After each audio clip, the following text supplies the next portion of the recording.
The galaxy thought it knew extinction until something older than the Reapers arrived. He doesn't negotiate, he doesn't retreat, he just burns. Every relic they built their world on screams when he gets close. So what happens when a civilization powered by ancient gifts meets the one thing built to destroy them? The mass relay screamed, not through omni-tool channels or combat static, but through something older, something beneath the mathematics that held the galaxy together. The relay's surface, dormant for 3 centuries beneath the scattered debris of the Anhur cluster, erupted with light that bore no spectrum. Not blue, not violet, not the clean iridescent shimmer of ESO discharge. This was fire wrapped in starlight, bleeding from dimensional fractures too small for sensors to catalog and too violent for reality to contain. The structure rotated once, shuddered, and then hurled something through the current. A pod. Sleek, ancient, and wrong. It fell through the relay corridor, not with momentum but with inevitability, dragging a contrail of symbols that burned themselves into the void before collapsing into ash. Turian patrol vessels 3 systems away registered gravitational distortions severe enough to bend light. The Citadel's mass effect monitoring stations recorded fluctuations that defied Prothean baseline tolerances, and on the outer edges of the relay's operational envelope, a single unmanned probe caught 17 frames of footage before its core melted through its own housing. What it saw could not be explained. The pod struck the inner ring of the Citadel with force sufficient to crack ceramic plating designed to survive dreadnought bombardment. Emergency bulkheads slammed down across Ward 6, atmosphere vented in crystalline plumes, and in the silence that followed, something walked free. Commander Tiran Vakos was 3 blocks away when the impact registered. He had been reviewing patrol logs in a cafe overlooking the Presidium Gardens, his mandibles clicking softly as he passed through Batarian smuggling routes with the same methodical precision he brought to every assignment. Spectres did not rest. They planned. They moved. They anticipated threats before civilians knew danger existed. Vakos had served the Council for 11 years without complaint, without hesitation, and without doubt. He believed in order. He believed in the galactic framework that separated civilization from chaos. The cafe's windows shattered inward. Vakos moved before conscious thought engaged, his kinetic barriers flaring as he rolled beneath the debris cloud. Civilians screamed, alarms shrieked through every channel. And somewhere in the distance, something that sounded like a hymn played backward began to echo through the Citadel's structural supports. He reached the impact site 17 minutes later. CSEC had already established a perimeter, their blue-white barriers flickering against the smoke that poured from the crater. The pod sat in the center of the devastation, half buried in twisted metal and scorched stone. It was angular, brutal, and covered in marks that resembled both circuitry and ancient text. Argent energy, the preliminary scans called it, unknown isotope, dimensional bleed signatures consistent with theoretical dark energy interaction, but fundamentally incompatible with mass effect field harmonics. Vakos approached with his facetune drawn, his omni-tool running continuous spectrum analysis. The pod's surface was warm, not hot, warm, as though something inside maintained perfect thermal equilibrium despite falling through a relay corridor at relativistic speeds. The seams along its hull bore no weld marks, no rivets, no manufacturing signatures. It appeared grown rather than built. Organic in design, yet harder than any alloy the Turian military had ever stress-tested. And then it opened, not with hydraulics or magnetic locks, but with a sound like stone grinding against bone. The front plate folded outward and down, becoming a ramp. Green fog rolled out, thick and luminous, carrying a smell that bypassed olfactory sensors entirely and registered directly in the hindbrain as threat. Vakos's pulse climbed, his barriers cycled to full intensity. Every instinct honed through decades of combat screamed at him to fall back. He held position. A figure emerged, not tall by Krogan standards, not broad by Turian measure, but present in a way that made spatial dimensions feel insufficient. He wore armor the color of old bronze and dried blood, plated in segments that moved with predatory fluidity. His helmet bore a visor that glowed with light too pure to be ESO-based. And across his back rested a weapon that C-Sec's targeting algorithms struggled to classify, its barrel configuration suggesting both shotgun and energy projector, its housing covered in symbols that hurt to focus on. The Slayer stepped onto Citadel stone, and the ground did not crack. It surrendered. Vakos raised his weapon. His mandibles flared in challenge and warning combined. Around him, C-Sec officers locked targeting solutions, their rifles humming with charged ammunition. The Slayer turned his head slowly, surveying the perimeter with mechanical precision. No hostility. No fear. Just assessment. Then he walked forward, not toward Vakos, not toward the barriers, toward the interior of the Citadel, moving with purpose that suggested complete awareness of where he needed to go despite having never been here before. A C-Sec captain shouted a warning. 3 officers opened fire. Mass accelerator rounds struck the Slayer's armor and disintegrated, their kinetic energy absorbed so completely that not even sparks resulted. The Slayer did not break stride. Vakos triggered his Omni tool, broadcasting on all secure channels. This is Spectre Vakos. Unidentified hostile advancing through Ward 6. Conventional weapons ineffective. Requesting immediate tactical response and council notification. The response came in 7 seconds. Hold position. Do not engage. Observation protocol only until assessment complete. Vakos watched the figure disappear into the smoke. He followed, not because orders demanded it, because something fundamental in his training, in his role as protector of galactic stability, could not allow an unknown element to move unchallenged through the heart of Citadel space. He tracked the Slayer through residential sectors, across transit platforms, past storefronts where civilians cowered behind overturned tables. The figure never ran, never hurried. But distance collapsed around him in ways that violated basic physics, each step carrying him further than momentum allowed.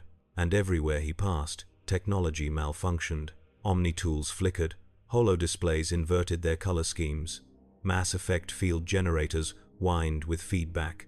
Vakos felt it himself, a pressure against his implants that suggested interference on a quantum level. The Slayer was not jamming systems, he was incompatible with them. His presence alone constituted dimensional contamination. They reached the lower wards 30 minutes after initial contact. Here, where Citadel security thinned and black market operations flourished, the Slayer finally stopped. He stood before a maintenance access tunnel that led to restricted industrial sectors, his helmeted head tilted as though listening to something beyond audible range. Vakos raised his rifle, staying 20 meters back, watching. The Slayer punched through the access door. No charge, no explosive, just force sufficient to crumple reinforced steel like tissue. He entered the darkness beyond and Vakos followed, his helmet's low-light optics struggling to compensate for the green luminescence that clung to the Slayer's armor like living fire. The tunnel descended for 300 meters before opening into a forgotten storage bay, and there, in the center of the bay, Batarian cultists knelt around a device that screamed violation into Vakos's perceptions. It was spherical, suspended in a web of Mass Effect field generators, cannibalized from decommissioned freighters.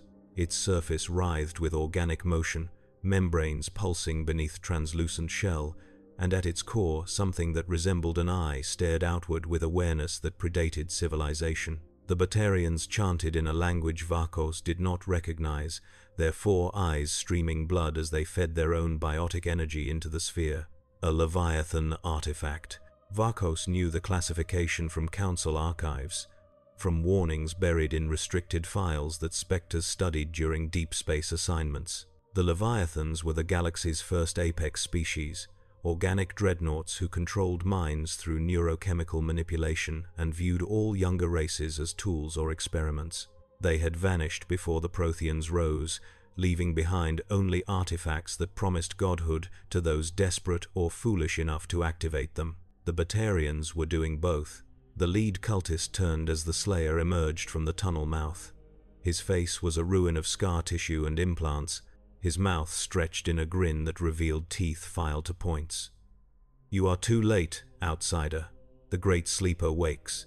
The old gods return. The cycle ends and begins again in their embrace. The Slayer did not respond.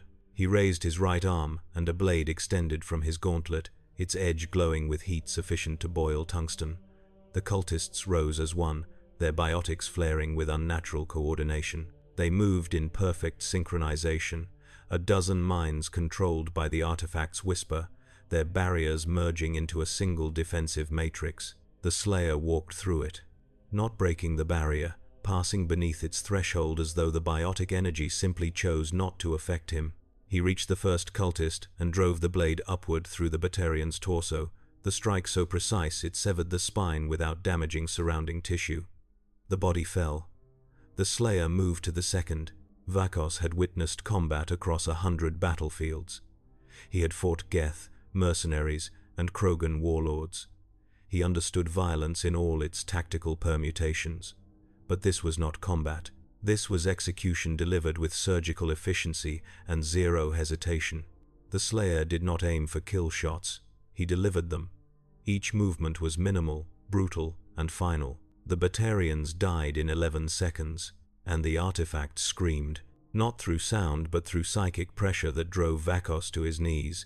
The sphere pulsed once, twice, and then split along seams invisible until the moment of rupture. Something emerged, not large, barely the size of a human fist, but dense with presence that made reality bend around its edges. A Leviathan seed, embryonic, undeveloped, but already reaching out with tendrils of thought that sought hosts to accelerate its growth. Vakos felt the pressure against his mind, promises of power and purpose whispered in tones that bypassed language entirely. He raised his mental barriers, techniques drilled into every Spectre operative, and felt them crack. The Slayer placed his hand on the seed. Fire erupted from his palm. Not plasma, not element zero discharge. Something older. Argent energy poured into the artifact with apocalyptic fury, the flames consuming not just physical matter but the conceptual weight the Leviathan presence carried. The seed writhed, its tendrils lashing against the Slayer's armor and finding no purchase. It tried to speak, to negotiate, to threaten. The Slayer said nothing. He crushed it. The seed detonated in a flash of light that carved shadows into the storage bay walls, and when vision returned, the sphere was gone. Only ash remained, drifting like snow across blood-stained floor. The Slayer stood at the center of the devastation, his armor unmarked, his posture unchanged. He turned toward the tunnel exit and began walking. Vakos forced himself to stand. Wait. His voice came out hoarse, damaged by the psychic feedback. Who are you? What are you? The Slayer paused. For 3 heartbeats, he remained motionless, and Vakos thought perhaps his question would go unanswered. Then the figure turned his head just enough that the visor's green glow caught Vakos's face. No words came, but understanding passed between them nonetheless. Communication stripped of language and reduced to raw intent. Judgment. The Slayer left. Vakos remained in the storage bay for 17 minutes, waiting for his legs to stop trembling. When CSEC reinforcements arrived, they found him standing over the cultist bodies, his Omni-tool recording every detail of the scene with methodical precision. The officers asked questions he could not answer. They requested explanations he did not possess, and when they demanded to know where the unidentified hostile had gone, Vakos could only point toward the deeper wards and shake his head. He filed his report 6 hours later. Commander Shepard received it 3 hours after that, transmitted through Alliance channels with Council priority codes attached. She read it twice on the Normandy's bridge, her expression shifting from skepticism to concern as the details accumulated.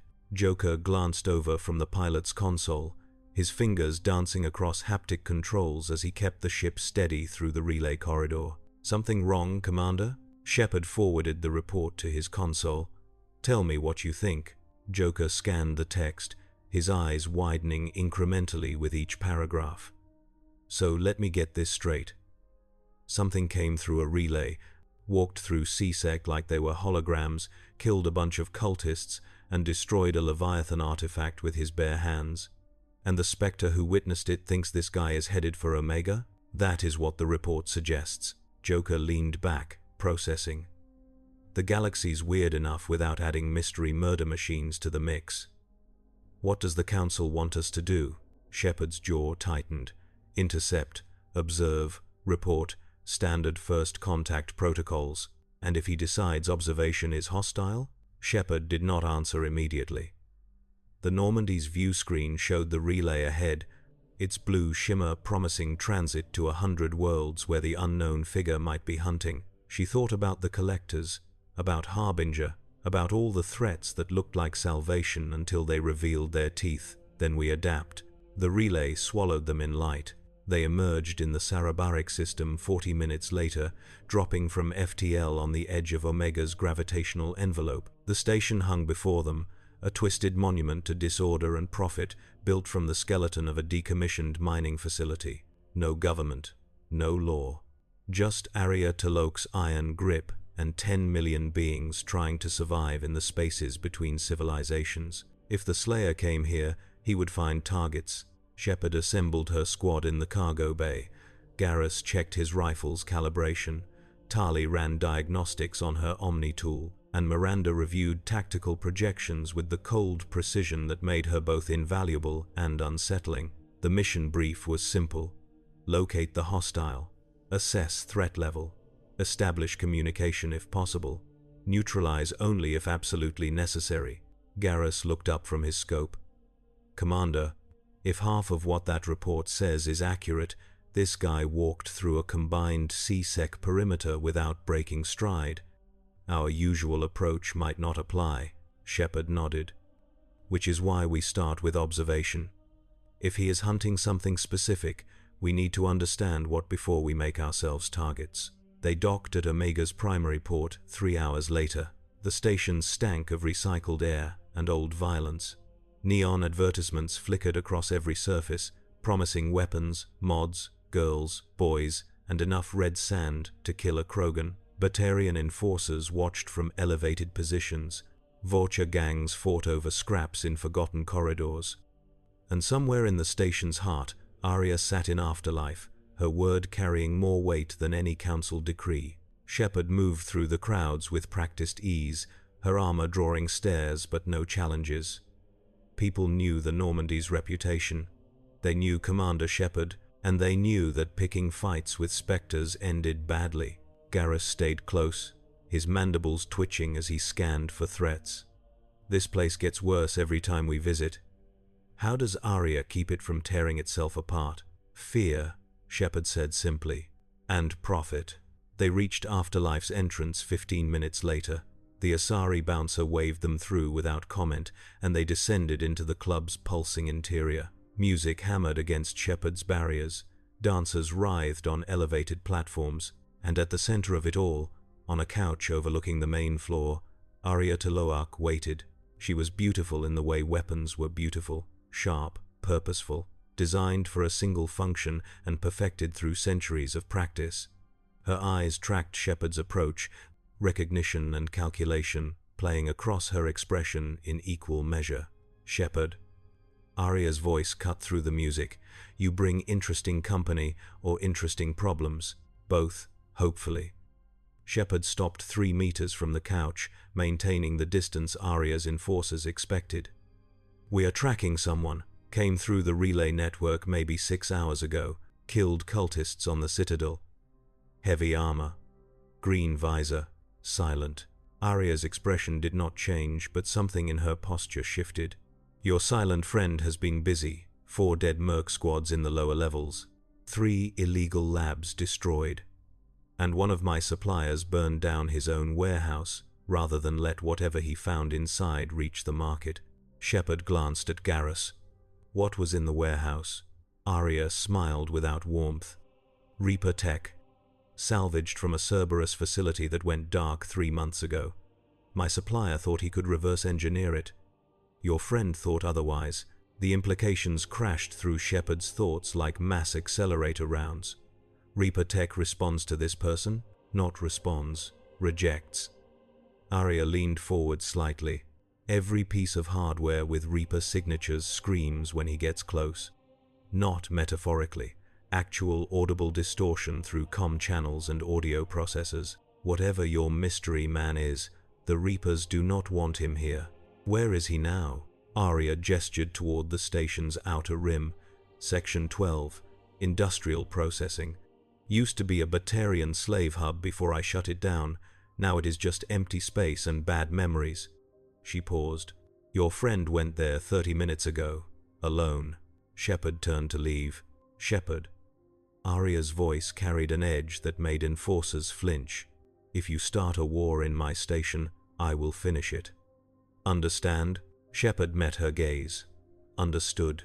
They left Afterlife and moved towards Section 12 with weapons drawn. The industrial sector sprawled across Omega's outer shell, a maze of processing facilities and cargo bays connected by corridors wide enough to drive vehicles through. Most stood empty now, their equipment stripped for scrap, their walls covered in gang tags and rust. The air here tasted of metal and decay. Emergency lighting flickered at irregular intervals. And in the distance, something burned. Garrus took point, his sniper rifle's scope cutting through the gloom. Thermal signatures ahead. At least 24. Concentrated around a central structure, Shepard pulled up her Omni-Tool's mapping interface. That structure was the old processing center. 3 stories, multiple access points. If he is in there, he is either trapped or hunting. Maybe both, Tali added quietly. They approached from the west, using rusted machinery for cover. The central structure loomed before them, its facade scorched black in patterns suggesting directed energy weapons had been deployed recently. Bodies lay scattered across the approach. Batarian and Vorcha mixed together in violent equality. None showed signs of conventional weapon damage. Instead, they bore burns and trauma consistent with close-quarters brutality. The Slayer had been here. Shepard entered through a side access door, her pistol raised, her shields calibrated for maximum coverage. The interior was darkness broken by emergency strips and the green glow that emanated from the structure's core. They moved room by room, clearing spaces with tactical precision, finding more bodies at every turn. These mercs did not run, Garrus observed. They fought hard. Shepard examined a corpse. Its chest cavity was empty, ribs spread outward like flower petals, organs removed with surgical brutality. Whatever killed them wanted them to suffer. Not wanted. Miranda's voice held clinical detachment. Needed. Look at the burn patterns. These wounds were cauterized as they were inflicted. This was not torture. This was resource management. Tali's voice came soft through her helmet's speakers. Keeler, what kind of resource? They found their answer in the central chamber. The room stretched 3 stories high, its walls covered in apparatus that belonged in research facilities, not industrial zones. Medical scanners, surgical implements, and at the center, suspended in a web of cables and tubes, a device that made Shepard's implants ache. Reaper technology, not a full construct. A fragment, a processing core extracted from a damaged destroyer, its surface still bearing scorch marks from whatever weapon had damaged it originally. The Batarians had been trying to interface with it to extract its programming and reverse engineer indoctrination protocols. The bodies around the device still held tools, still reached toward consoles, still believed in their work right up until the moment their hearts stopped. The Slayer stood before the core. His armor reflected the green light emanating from the Reaper fragment, doubling the illumination until shadows fled to the room's far corners. His right hand was pressed against the core's surface, and where flesh met machine, fire bloomed. Argent energy poured into the device with controlled fury, burning through layers of processing substrate and memory storage, erasing not just data, but the fundamental architecture that allowed Reaper consciousness to persist. The core screamed. Shepard heard it through every speaker in the room, through her Omni-Tool, through her implants. A voice, vast and ancient and utterly certain of its superiority, spoke in tones designed to break minds and rewrite souls. You are irrelevant. You are temporary. You are dust before the infinite. We are eternal. We are necessary. We are. The Slayer's hand clenched. The core detonated in a pillar of flame that reached the ceiling and burned through structural supports without caring. Shepard's barriers flared, absorbing heat that should have vaporized unprotected flesh. When the light faded, the core was gone. The Slayer remained. He turned to face Shepard and her squad. For 10 seconds, nobody moved. Shepard studied the figure before her, cataloging details her combat instincts flagged as critical. The armor's composition defied analysis. The weapon on his back generated no ESO signature but clearly possessed devastating potential. And his stance, weight distributed with perfect balance, suggested training refined across lifetimes of conflict. She lowered her pistol fractionally. "We are not your enemy." The Slayer tilted his head. "My name is Commander Shepard. Alliance Navy. Council Spectre." She gestured to her squad. "We are tracking Reaper activity across the galaxy. If you are doing the same, we should coordinate." The Slayer did not respond. Garrus stepped forward, his rifle still raised but not aimed. "Look, we get it. You are good at killing. Really good. But this situation is bigger than any one operator. The Reapers are preparing for a full invasion. Millions will die. We need information, and you clearly have experience with their technology." The Slayer's visor remained locked on Shepard. She felt the weight of his attention like physical pressure. This was not observation. This was assessment. Judgment rendered through silence. She met his gaze steadily, refusing to flinch, and in that moment understood something fundamental. This being did not view the Reapers as threats, he viewed them as targets, and nothing in his experience suggested cooperation was necessary or desirable. Tali's voice came hesitant through her mask. "Commander, my Omni tool is reading dimensional fluctuations around him. The same signatures we saw on Ilos. This might be Prothean technology, or something older." "Not older," Miranda corrected. "Outside, the readings suggest he is not fully synchronized with our physical laws. Mass effect fields do not register his presence properly. He exists adjacent to our reality." Shepard filed the information away and focused on the immediate problem. "If you can hear me, I need you to understand. The Reapers are coming. Millions of lives depend on stopping them. If you know how to fight them, if you have weapons or intelligence we can use, we need to share resources." The Slayer turned away. He walked toward the chamber's far exit, moving with the same purposeful stride that carried him through every obstacle. Shepard felt frustration rising. The commander in her rebelling against dismissal, but tactical awareness held her in place. This being had killed Batarian cultists, destroyed Reaper tech, and walked through CSEC like they were shadows. Forcing confrontation here, now, with limited intelligence would be suicide. Garrus lowered his rifle. "So what?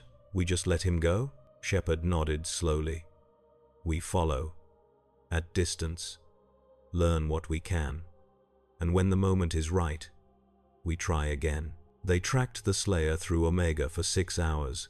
He moved through the station like a force of nature, appearing in locations where Reaper tech had been stored or cultist activity suggested indoctrination attempts. Each site became a graveyard. Each target met the same brutal efficiency, and everywhere he passed, technology with Reaper signatures failed catastrophically. Aria's contacts fed information to Shepard in real time. The Slayer had hit 4 more locations, killed 37 people, destroyed equipment worth millions of credits, and generated enough noise that every mercenary crew and criminal syndicate on Omega wanted him dead or captured for study. None succeeded. 2 Blue Suns teams tried to ambush him in the Market District. Their bodies decorated the walls, arranged in patterns that suggested the Slayer had very specific ideas about deterrence. An Eclipse assault squad attempted to corner him using coordinated biotic barriers. He walked through them, executed the squad leader with a blade through the skull, and left the survivors unconscious. By the time Omega's chronometers marked the 18-hour mark since initial contact, the station was in chaos. Shepard watched from a high vantage point as CSEC vessels approached Omega's perimeter. The Council wanted answers. The Alliance wanted intelligence. And Aria wanted the Slayer off her station before his presence destabilized the fragile ecosystem she had built through centuries of calculated violence. EDI's voice came through Shepard's comm implant. "Commander, I have completed analysis of the dimensional readings Tali collected. The results are concerning. Go ahead, EDI." The Slayer's energy signature matches theoretical profiles for entities existing across multiple dimensional frequencies simultaneously. He is not traversing space-time in conventional terms. He is pulling reality toward himself, creating localized gravitational and quantum distortions that allow him to move as though distance is negotiable. Shepard frowned. That sounds like biotic manipulation.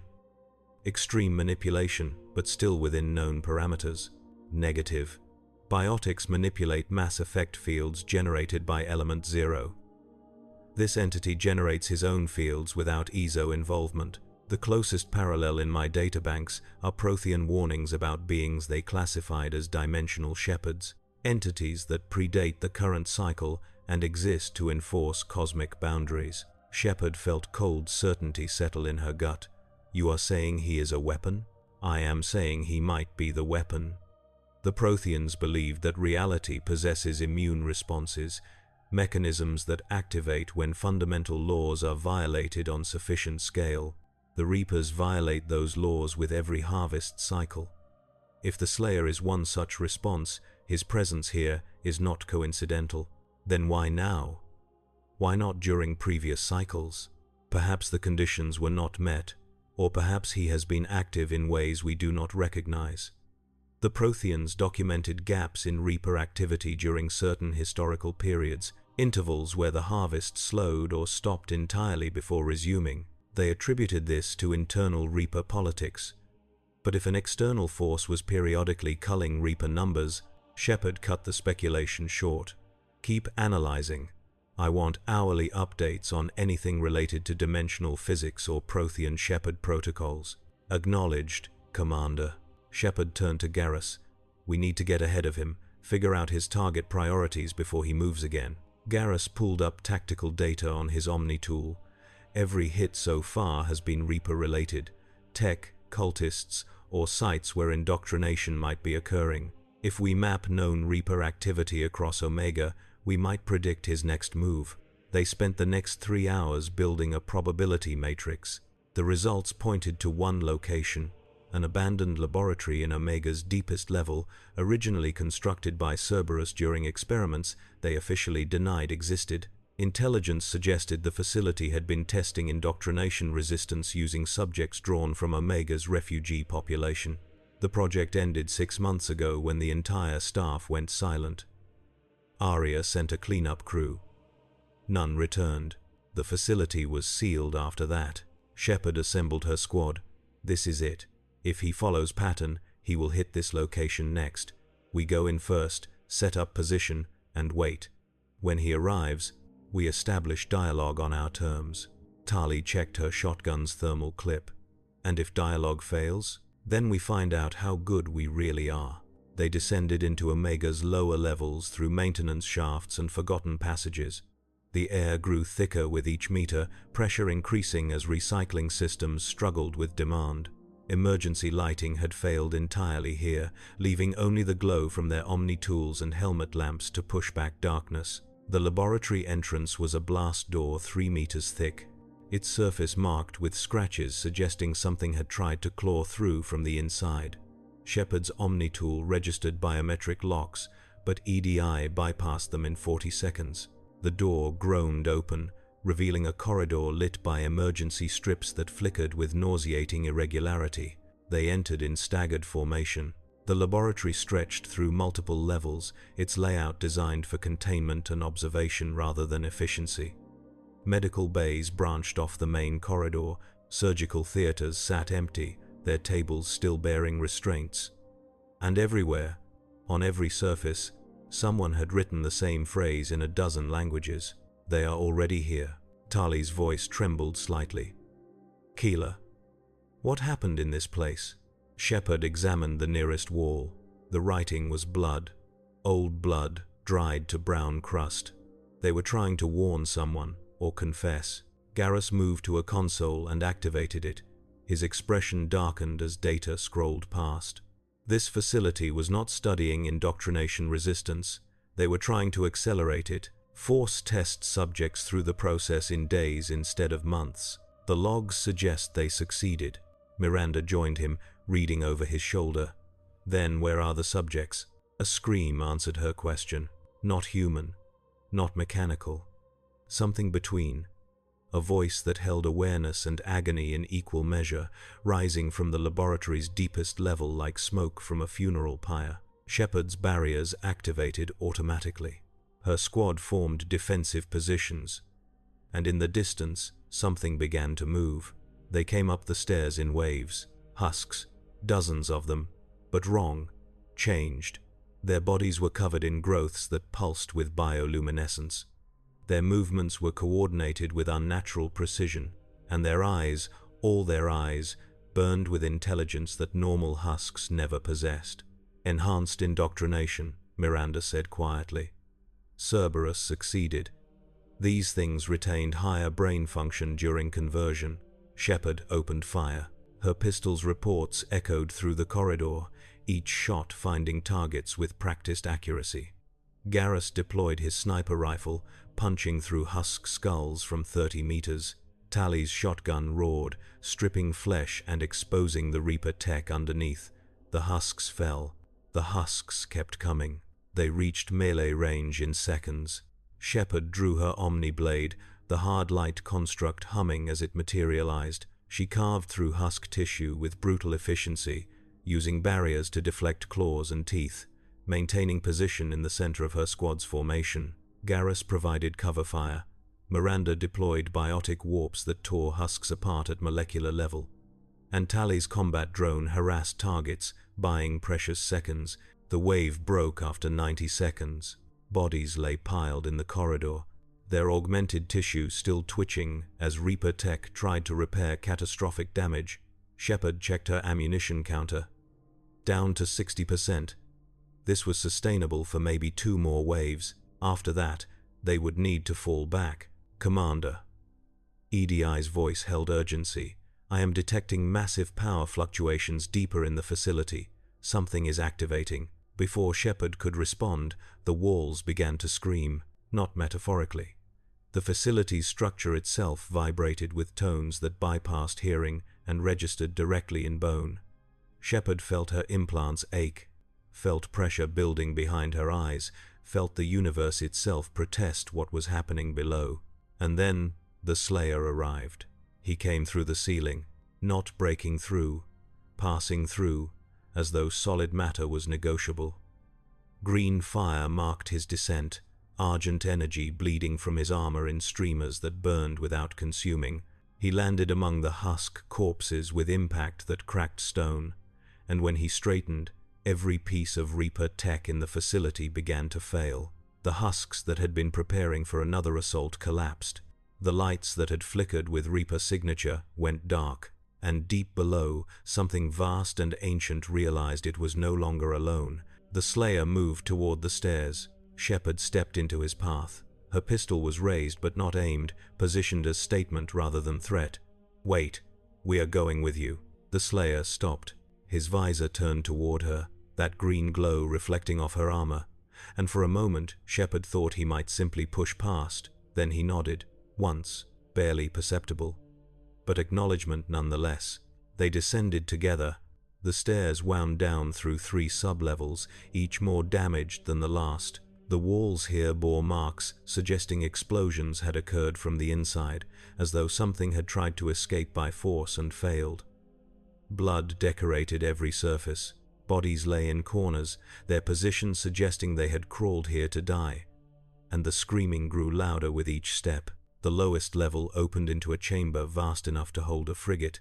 At its center, suspended in a web of cables and field generators, a Reaper core blazed with malevolent awareness, not a fragment this time, a complete consciousness, extracted from a destroyed capital ship and installed here for study. The Cerberus scientists had believed they could contain it, control it, learn its secrets. They had been wrong. The core had indoctrinated the entire facility, rewriting minds and rebuilding bodies according to Reaper specifications. The husks were just the beginning. Around the core, larger forms waited. abominations, scions, and something new, something the Reapers had been developing specifically for organics with biotic potential, banshees. They materialized from the shadows, their forms twisted parodies of Asari grace, their screams carrying psychic weight sufficient to rupture unprotected minds. Shepard felt pressure against her thoughts, promises of peace and purpose, whispered in tones designed to exploit every doubt and fear. Her barriers held, barely. The Slayer walked toward the core without breaking stride. The Banshees moved to intercept, their biotic fields warping space around them, their claws reaching for flesh they could corrupt and transform. The Slayer raised his right arm, and fire answered. Not bullets, not plasma. Pure argent energy shaped into projectiles that punched through biotic barriers like they were shadows. The first Banshee died before her scream finished. The second lasted 3 seconds longer. The Slayer reached the core in 20 seconds. Behind him, Shepard and her squad engaged the remaining Reaper constructs. Garrus targeted power nodes, disrupting the field generators that kept the core stable. Miranda deployed biotic singularities that crushed abominations into component atoms, and Tali's omni-tool warfare turned defensive systems against their masters, causing cascading failures across the laboratory's infrastructure. The core spoke. Its voice filled the chamber, resonating through metal and stone and flesh with equal authority. You cannot stop what is already complete. We are the inevitable. We are the eternal. We are...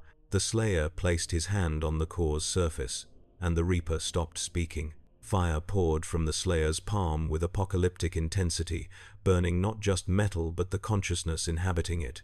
The core tried to fight, tried to adapt, tried to evolve past the threat. Argent energy was not conventional weaponry.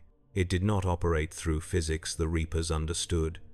It was older, deeper, rooted in conflicts that predated this galaxy's formation. The core screamed. Every speaker, every console, every device capable of producing sound became a conduit for Reaper agony. Shepard felt it through her implants, felt the vast intelligence behind the voice fragmenting under pressure it could not comprehend or resist. The core's surface cracked. Energy bled from the fractures.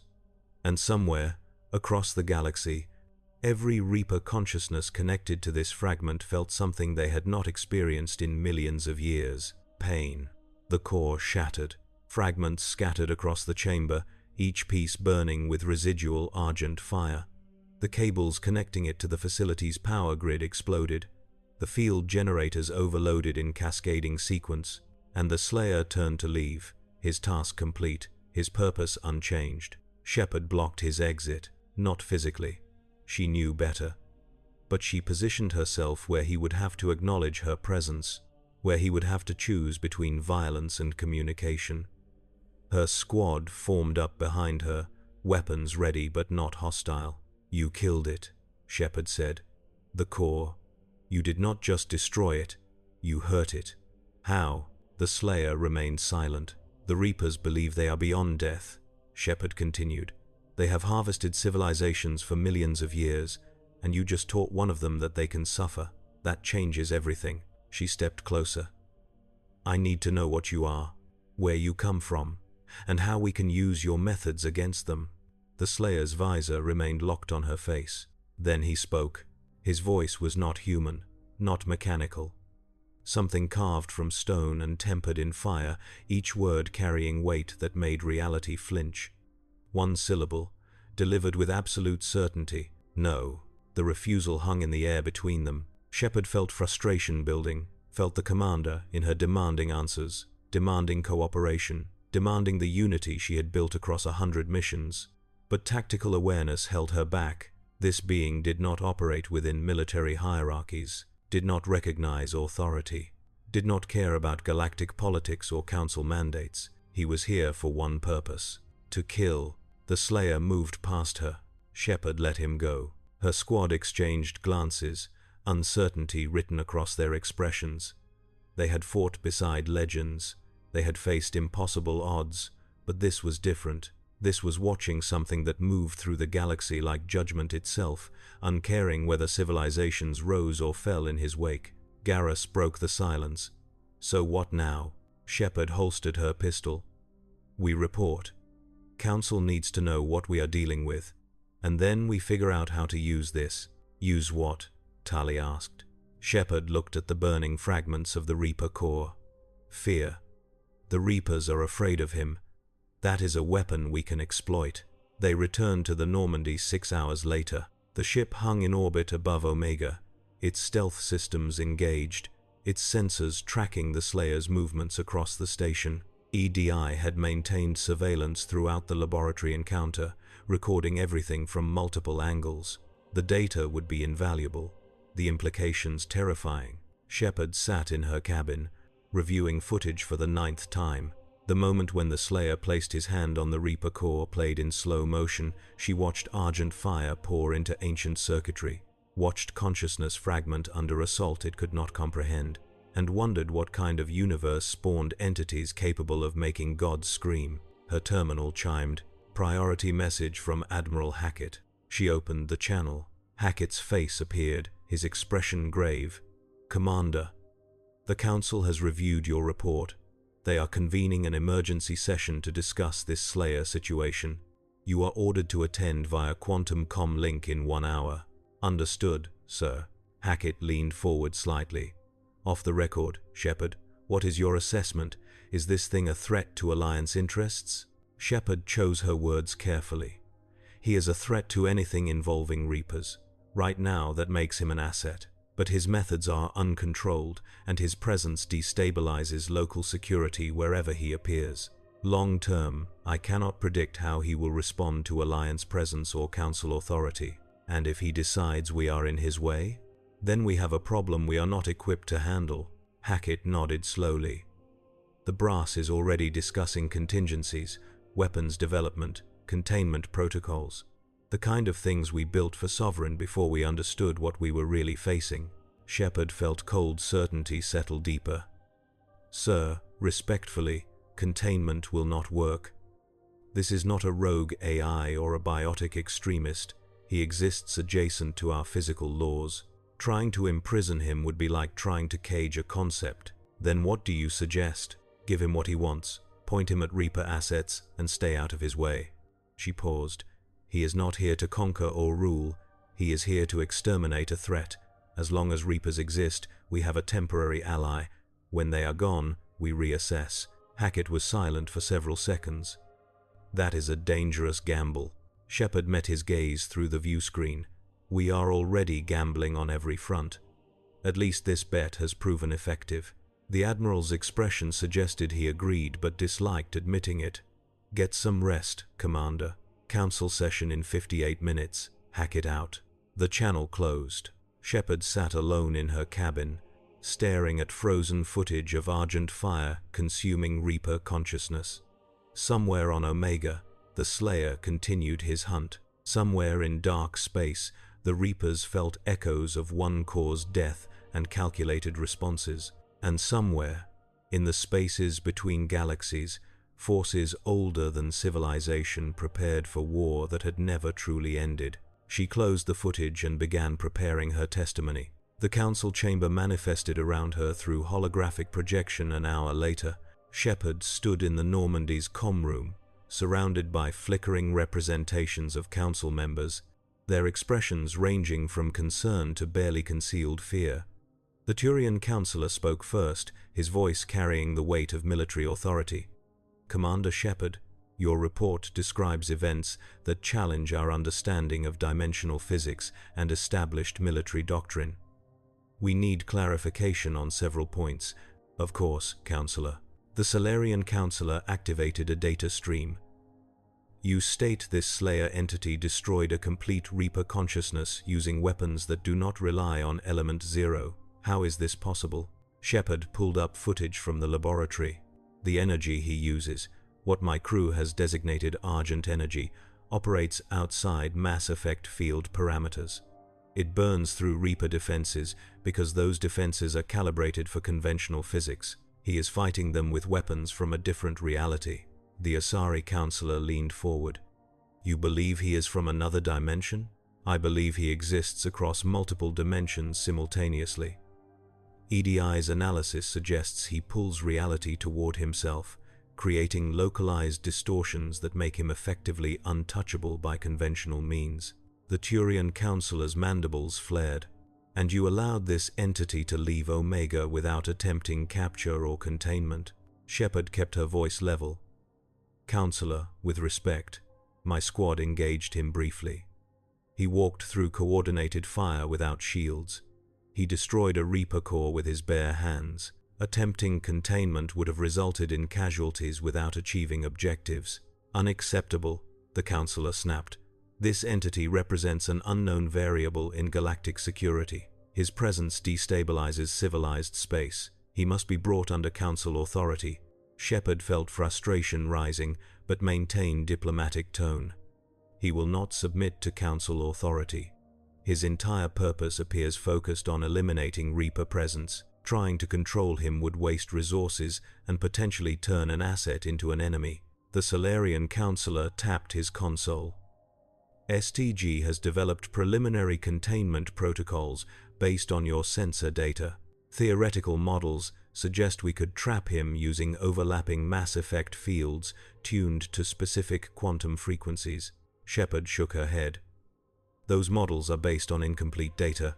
Every time we have attempted to predict his behavior, he has exceeded our projections. Containment is an illusion. The Asari counselor raised a hand, forestalling argument. Commander, we understand your concerns. But allowing an uncontrolled military asset to operate freely sets dangerous precedent. What happens when he finishes with the Reapers? Where does his aggression turn next? That is a problem for after the Reapers are defeated. If we survive, the Turian counselor said coldly. When we survive, Shepard corrected, because that is what Spectres do. We ensure survival.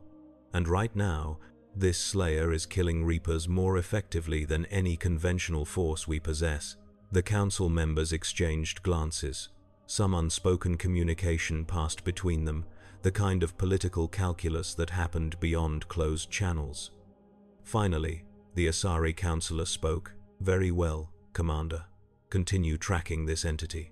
Gather intelligence. But understand, if he becomes a threat to civilian populations, you are authorized to use lethal force. Shepard nodded. Understood. The holograms dissolved, leaving her alone in the comm room. She stood in silence for several minutes, processing the conversation, calculating next moves. The Council wanted control, the Slayer offered chaos. And somewhere between those extremes, she had to find a path that kept everyone alive. Her Omnitool chimed. Message from Garrus. Commander, you need to see this. Observation post picked up something strange.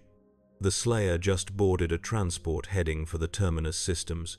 Shepard accessed the data feed. The transport was a Batarian merchant vessel, barely spaceworthy, its manifest listing mining equipment and processed minerals. But its trajectory was wrong. Instead of heading for established trade routes, it was vectoring toward the Abyss, a region of unstable space where relay networks failed and ships vanished without trace. Why would he go there? Joker's voice came through the comm. Maybe he knows something we do not.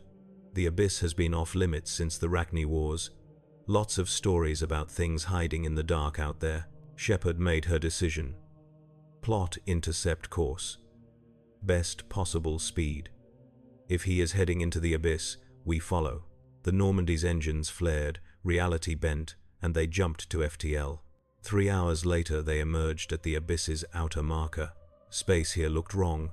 Stars were fewer, dimmer, their light struggling through gravitational distortions that made navigation nearly impossible. The relay network ended 17 light-years back, leaving only conventional FTL to navigate the gaps. And ahead, barely visible against cosmic background radiation, the Batarian transport drifted toward the darkness. EDI ran continuous scans. I am detecting unusual readings from the Abyss interior. Energy signatures consistent with Prothean architecture, specifically warning beacons. Shepard studied the tactical display. The Protheans sealed something here, unknown. Records from my databank suggest this region was designated forbidden during the Prothean era. Their civilization encountered something here that warranted permanent quarantine protocols. Garrus joined her on the bridge, and our friend is flying straight toward it. The Normandy followed the transport deeper into the abyss. Radiation levels climbed. Gravitational stress increased. The ship's hull groaned under forces that conventional vessels were never designed to handle. But Normandy was not conventional. Cerberus had built her to survive impossible conditions, to go where others could not, to bring back intelligence from beyond known space. They descended into darkness for 6 hours. When the transport finally stopped, it hung before a structure that defied comprehension. A station, ancient beyond measure. Built from materials that registered as stone, yet held structural integrity sufficient to support mass equivalent to a small moon. Its architecture was wrong. Angles that suggested non-Euclidean geometry, surfaces covered in symbols that hurt to look at directly. And at its center, a doorway that led not into the station but through it, opening onto space that should not exist within normal dimensional frameworks. A Prothean warning buoy floated nearby, its message cycling in languages long dead. Turn back. The threshold opens both ways. What you seek will seek you in return. The transport docked at the station's outer ring. Shepard watched through enhanced optics as the Slayer emerged, moving across the station's surface with magnetic boots. He approached the central doorway without hesitation, without fear, and when he reached the threshold, he simply walked through, vanishing into the impossible space beyond. "Take us in," Shepard ordered. Joker turned from his console. "Commander, with respect, that is a terrible idea." "Noted. Do it anyway." The Normandy approached the station slowly, every sensor active, every weapon system charged. They docked 300 meters from where the Slayer had entered. Shepard assembled her squad in the airlock, her expression grim as they checked weapons and armor. "We do not know what is inside that structure. We do not know if we will be able to return. But that man is hunting something the Protheans were afraid of, and I need to know what." She met each squad member's eyes. "This is voluntary. Anyone wants to stay with the ship, no judgment." Nobody moved. Shepard nodded. "Then let's go." They crossed the station's surface using magnetic boots, the structure's artificial gravity failing to register their presence. The surface beneath their feet was warm, not hot, but carrying residual heat that suggested something inside maintained active systems despite millennia of abandonment.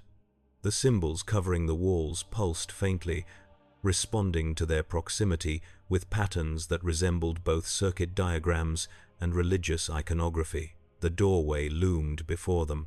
Up close, it was clearly technological rather than mystical.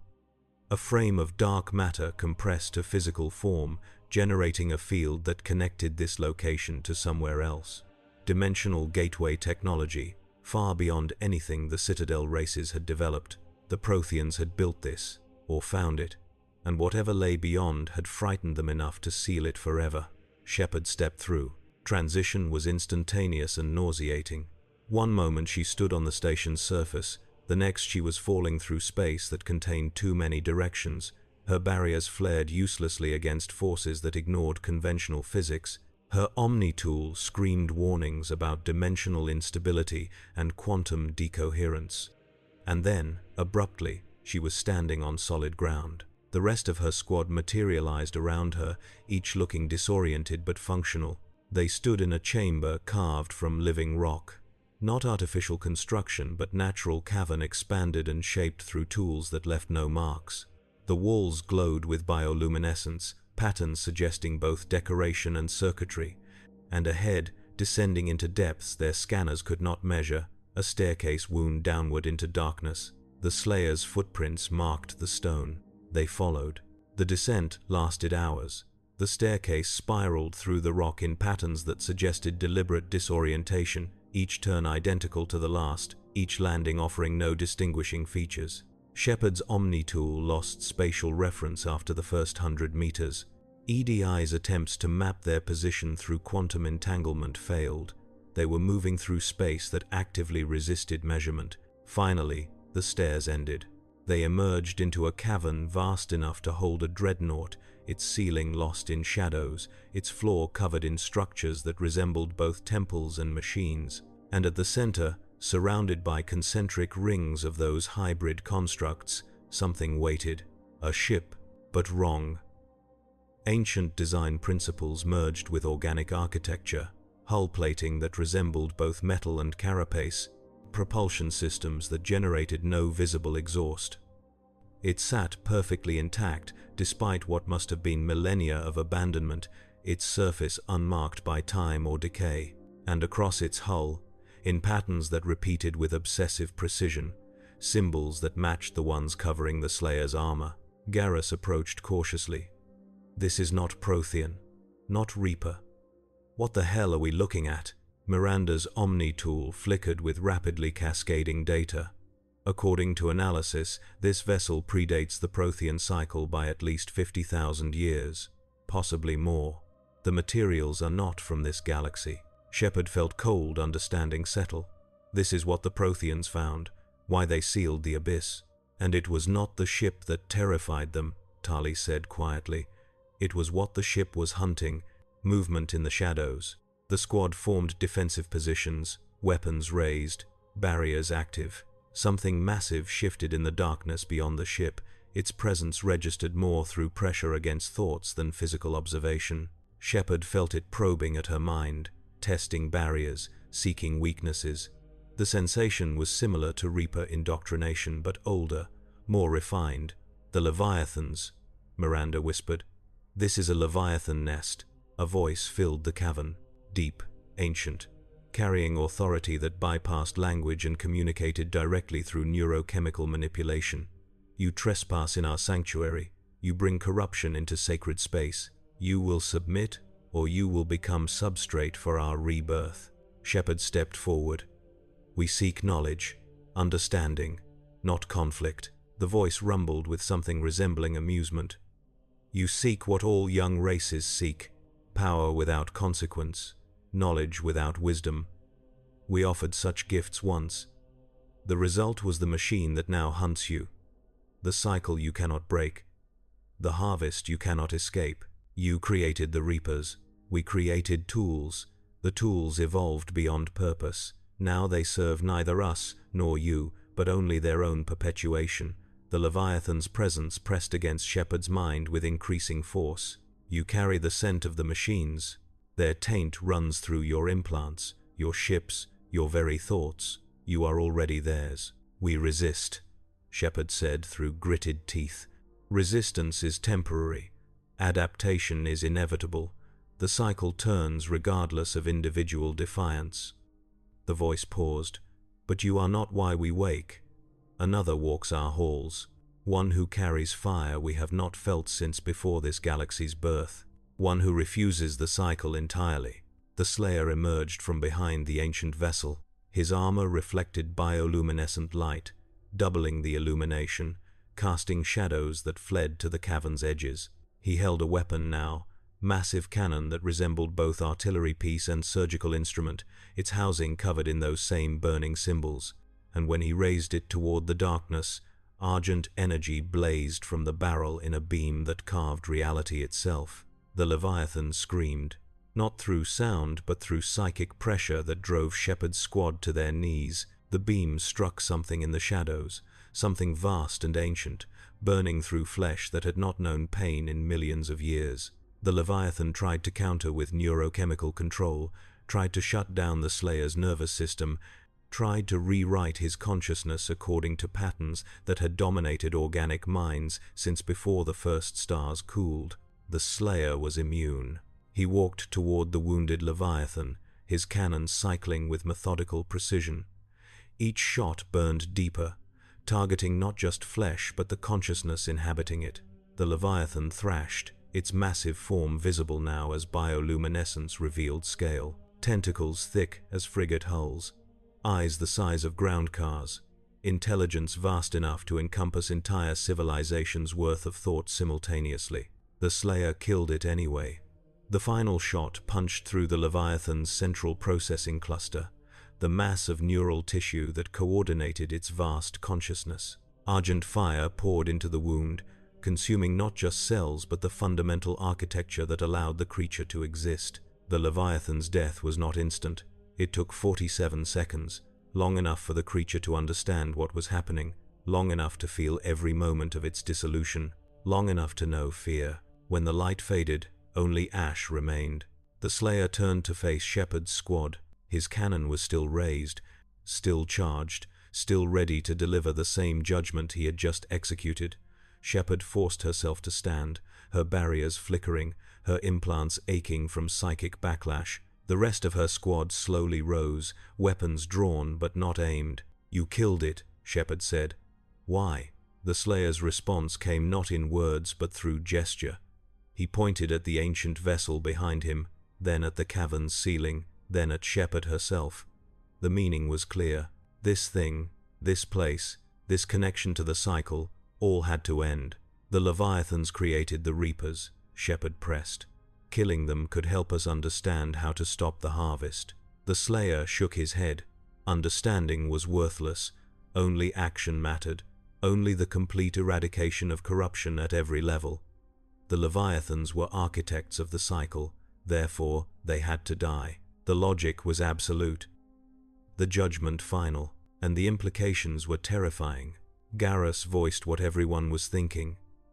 If he is killing everything connected to the Reapers, how long before he decides we are too compromised? We all have cybernetics, implants, tech that uses Reaper-derived principles. The Slayer lowered his cannon. Then he turned and walked toward a passage at the cavern's far end. The message was clear. They were not targets, yet, but if they became corrupted, if they fell to indoctrination, if they chose to embrace the cycle's gifts, he would return. Shepard let him go. Her squad remained in the cavern for another hour, documenting everything. The dead Leviathan, the ancient vessel, the symbols that covered every surface. EDI transmitted data to the Normandy in compressed bursts, each packet containing enough information to revolutionize galactic understanding of pre-Prothean civilizations. But none of it felt like victory. They had witnessed something beyond their comprehension, something that hunted gods without hesitation. And now that force was loose in their galaxy, pursuing objectives they could only dimly understand. The journey back to the Normandy passed in silence. When they finally stood on the bridge, watching the ancient station recede through the view screen, Shepard addressed her crew.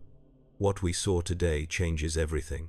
The Slayer is not just hunting Reapers, he is eliminating anything connected to the cycle. Leviathans, Prothean technology, possibly even us if we get in his way. So what do we do?" Joker asked. "We continue tracking him, learning. And when the time comes, we make sure the Reapers see him coming before they see us." She turned to her crew. "This is still a war we can win, but we need every advantage, even the terrifying ones." EDI's voice came soft through the bridge speakers. "Commander, I have analyzed all available data on the Slayer's movements and targets. If my projections are correct, his next destination will be a location that should not exist according to any records. A place the Reapers themselves are afraid to approach. Where? The star system designated only as Object Rho. A black hole surrounded by structures the Protheans classified as weaponized singularities. Whatever is there, the Reapers have avoided it for the entirety of the current cycle." Shepard felt certainty settle like armor. Plot course, best possible speed. The Normandy turned toward Object Rho. They jumped to FTL. Reality bent, and darkness welcomed them. The journey took 14 hours at maximum sustainable velocity. The Normandy pushed through relay networks and dead space with equal determination, Joker's hands dancing across controls with the precision that made him the best pilot in the Alliance fleet. Behind them, convoys transmitted their trajectory to Council networks. Ahead, gravitational distortions marked Object Rho's position like a wound in space. They emerged from FTL at the system's edge. Object Rho was exactly what the name suggested. A stellar mass black hole, spinning with such violence that it warped space-time across light years. Accretion disks surrounded it, matter falling toward the event horizon and generating radiation that should have sterilized the entire system. But surrounding the black hole, in orbit configurations that defied gravitational mathematics, structures hung in perfect equilibrium. Dyson rings, but wrong. They were not designed to harvest energy. They were designed to weaponize it.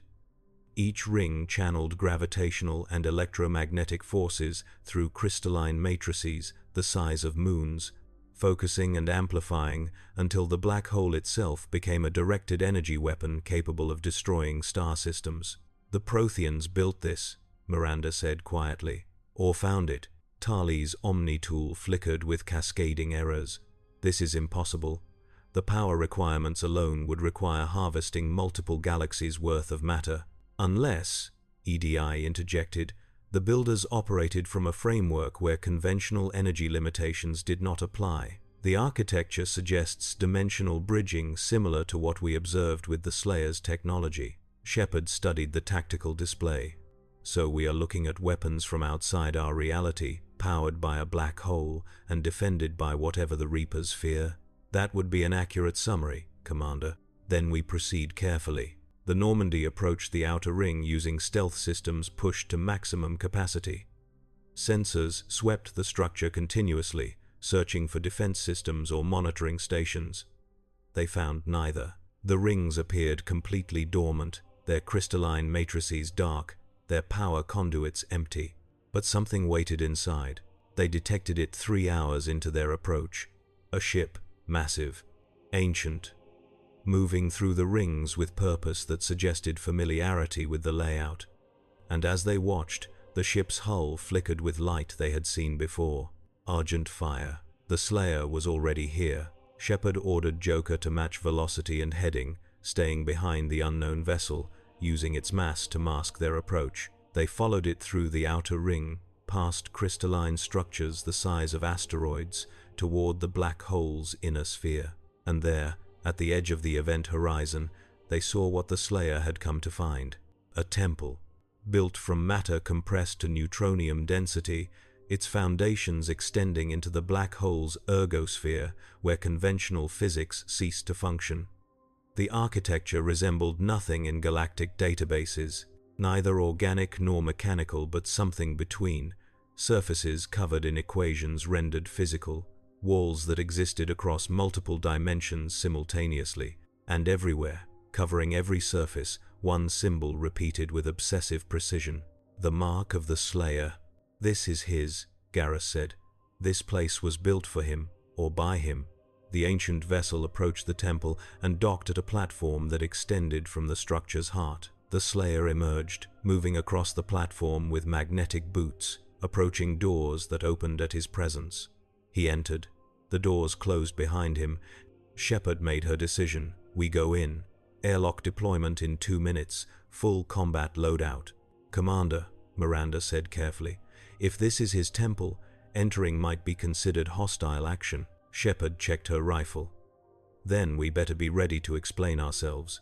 They crossed the void using propulsion packs, the black hole's gravity pulling at them even through the temple's protective fields. The platform accepted their arrival without resistance. The doors opened again, responding to proximity or purpose, and they entered a space that defied architectural logic. The interior was vast. Cathedral-scale chambers connected by passages that seemed to change direction based on observation angle. Walls were covered in murals depicting wars across countless worlds, battlefields spanning dimensions, enemies ranging from demons to gods, and every mural showed the same central figure, the Slayer, walking through apocalypse, unchanged, unstoppable. At the temple's heart, they found him. He stood before an altar carved from a single piece of reality that should not exist, its surface covered in weapons that ranged from swords to cannons to devices without clear purpose. Each weapon bore the same symbols that decorated his armor.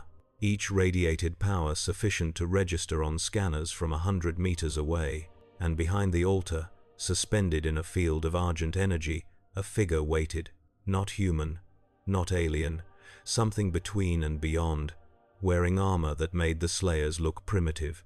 The figure's eyes were closed, its chest did not rise with breath, but power radiated from it in waves that made Shepard's implants scream warnings about dimensional instability and quantum decoherence. The Slayer stood motionless before this suspended figure, Shepard approached cautiously, her weapon lowered. "Who is that?" The Slayer did not turn, did not acknowledge her question, but after several seconds, a voice filled the temple. Not from the Slayer, from the suspended figure, though its lips did not move and its eyes remained closed. A seraphim. The voice was feminine, ancient, carrying warmth that contrasted sharply with the temple's brutal architecture. Shepard felt the words bypass her translator implant and register directly in comprehension centers. The seraphim spoke all languages and none. "We were the Watchers," the voice continued, "the guardians of thresholds between worlds. When corruption spreads across dimensions, when entities arise that threaten existence itself, we intervene. We choose champions. We grant them power. We send them to burn away the rot." "You created him," Shepard said. "We empowered what already existed." The seraphim's presence intensified, argent fire blazing brighter. "He was rage before we found him, unstoppable will forged in suffering. We gave him tools, purpose, and the blessing to walk between worlds carrying judgment. And now he is here, in our galaxy, hunting our threats. Your threats are universal threats. The Reapers are corruption given form. They harvest civilizations not to preserve knowledge but to perpetuate their own existence. They are parasites wearing the mask of inevitability." The seraphim's eyes opened, revealing light too pure to look at directly. "He will burn them away.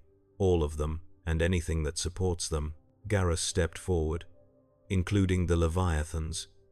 Including anything connected to the cycle. Including anything," the seraphim confirmed. "The cycle must end. Not evolve, not transform, end. That is his purpose, that is his blessing, that is his curse." Shepard felt pieces falling into place. "Then why reveal this to us? Why let us follow him here?" "Because you will have to choose." The seraphim's gaze shifted to meet Shepard's directly. "The Reapers are not his only target. Your citadel uses technology derived from Reaper design. Your ships run on mass effect principles the Reapers perfected. Your entire civilization exists in the shadow of their influence.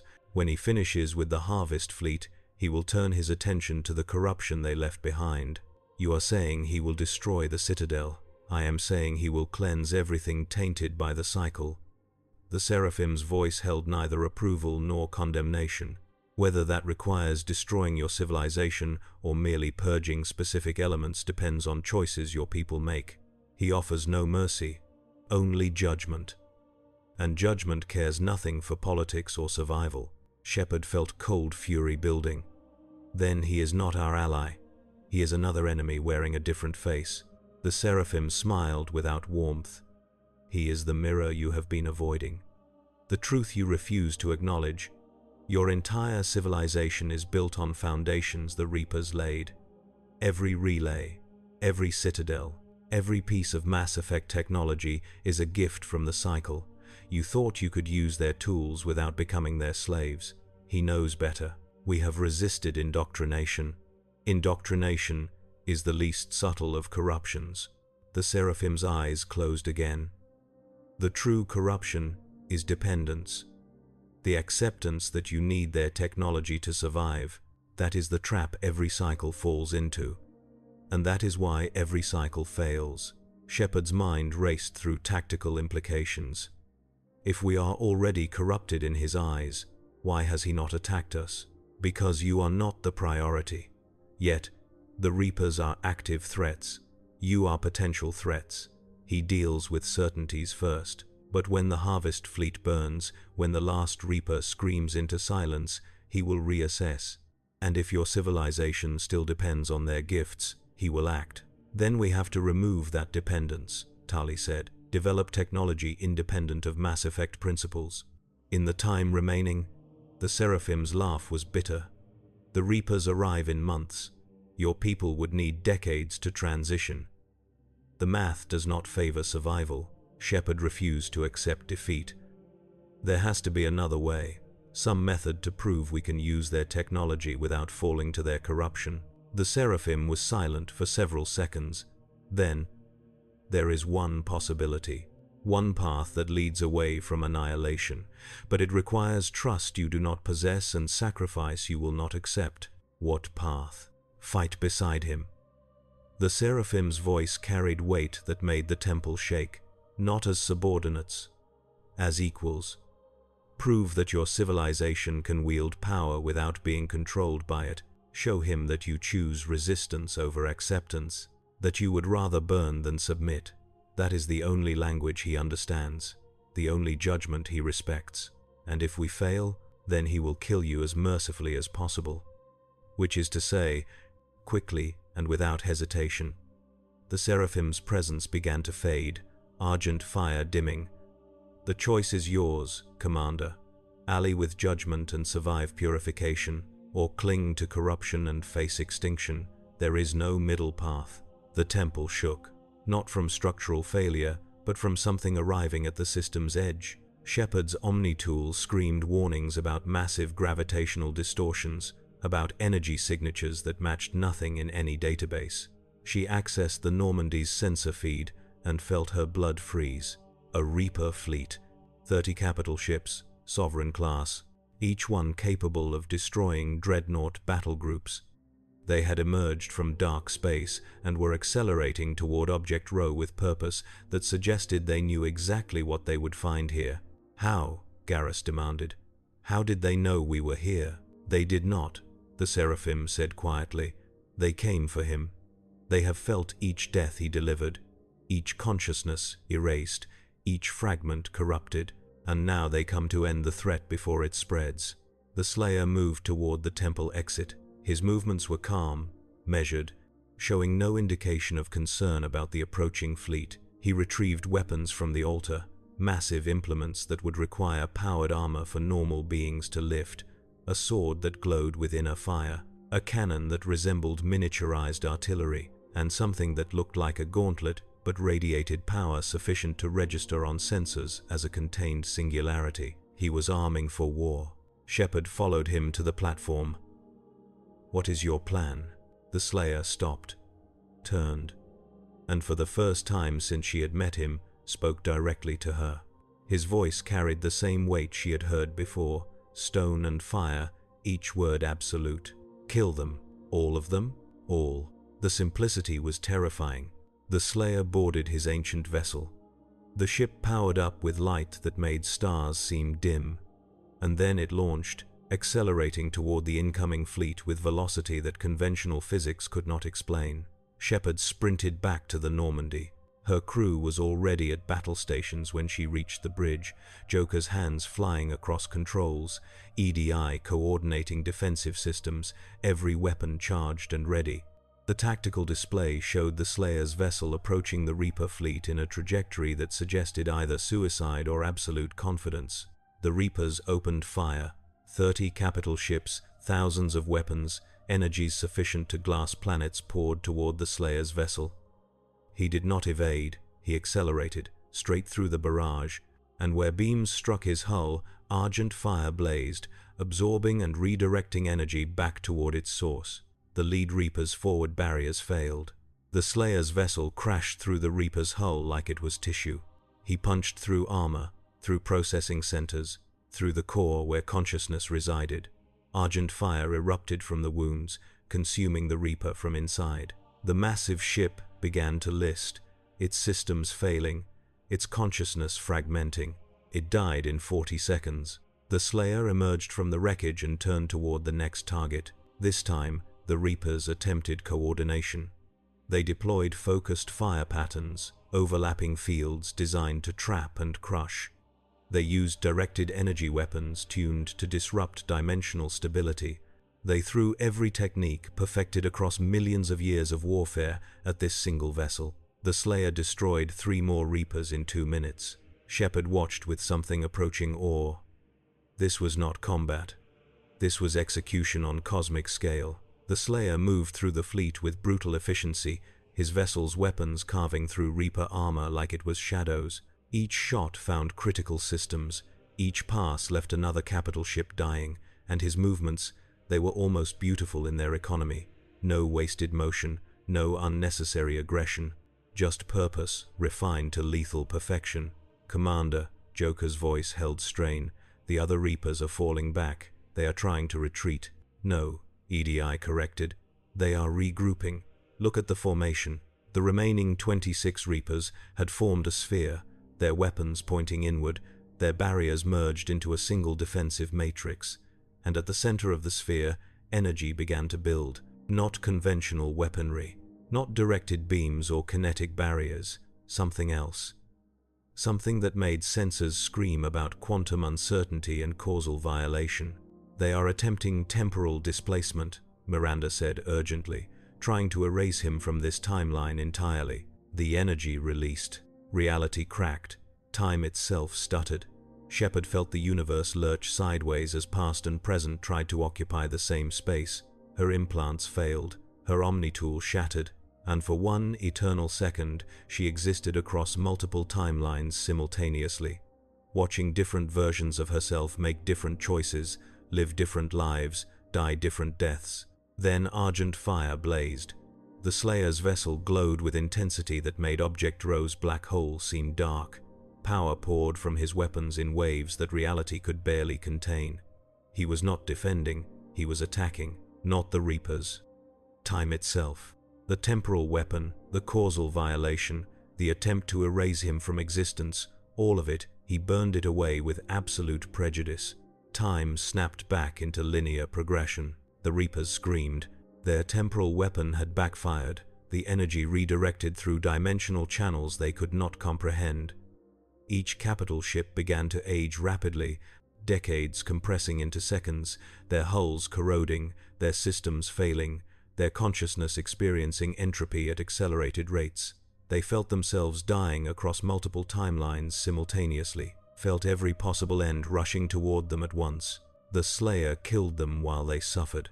He moved through the formation with mechanical precision, finishing each Reaper with shots to their processing cores.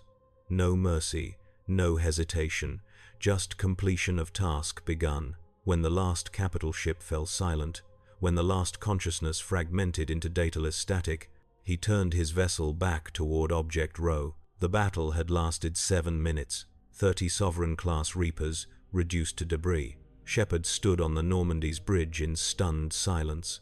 Her crew exchanged glances, processing what they had witnessed. This was not conventional warfare. This was proof that the Reapers, the ancient machines that had dominated the galaxy for millions of years, could be killed. Not just damaged, not just delayed, killed. And one being had done it alone. The Slayer's vessel approached the Normandy, matching velocity and heading. Shepard felt her pulse climb, uncertain whether this was approach or threat assessment. The ancient ship pulled alongside, close enough that she could see details through the view screen. The hull bore new scars, fresh damage from the battle, but the vessel remained fundamentally intact. A channel opened. Not audio, not video, something else. Communication stripped to pure meaning, concepts flowing directly into consciousness. The Slayer was not speaking, he was informing. The Reapers were coming, the full fleet. Not in months, but in days. They had felt 30 capital ships die and decided the harvest could not wait. Every Reaper in dark space was turning toward the galaxy now. Millions of years of accumulated force preparing to descend in overwhelming strength. The Slayer would meet them, but he could not be everywhere, could not defend every world, could not stop the harvest while also burning away every trace of corruption.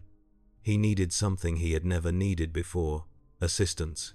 Shepard felt the weight of decision settle on her shoulders. This was the moment the Seraphim had warned about, the choice between extinction and transformation, between clinging to Reaper-derived technology and finding new paths, between accepting judgment or becoming its target. She opened a channel to the Slayer's vessel. "We will fight beside you, not under your command. As equals, we defend the Citadel.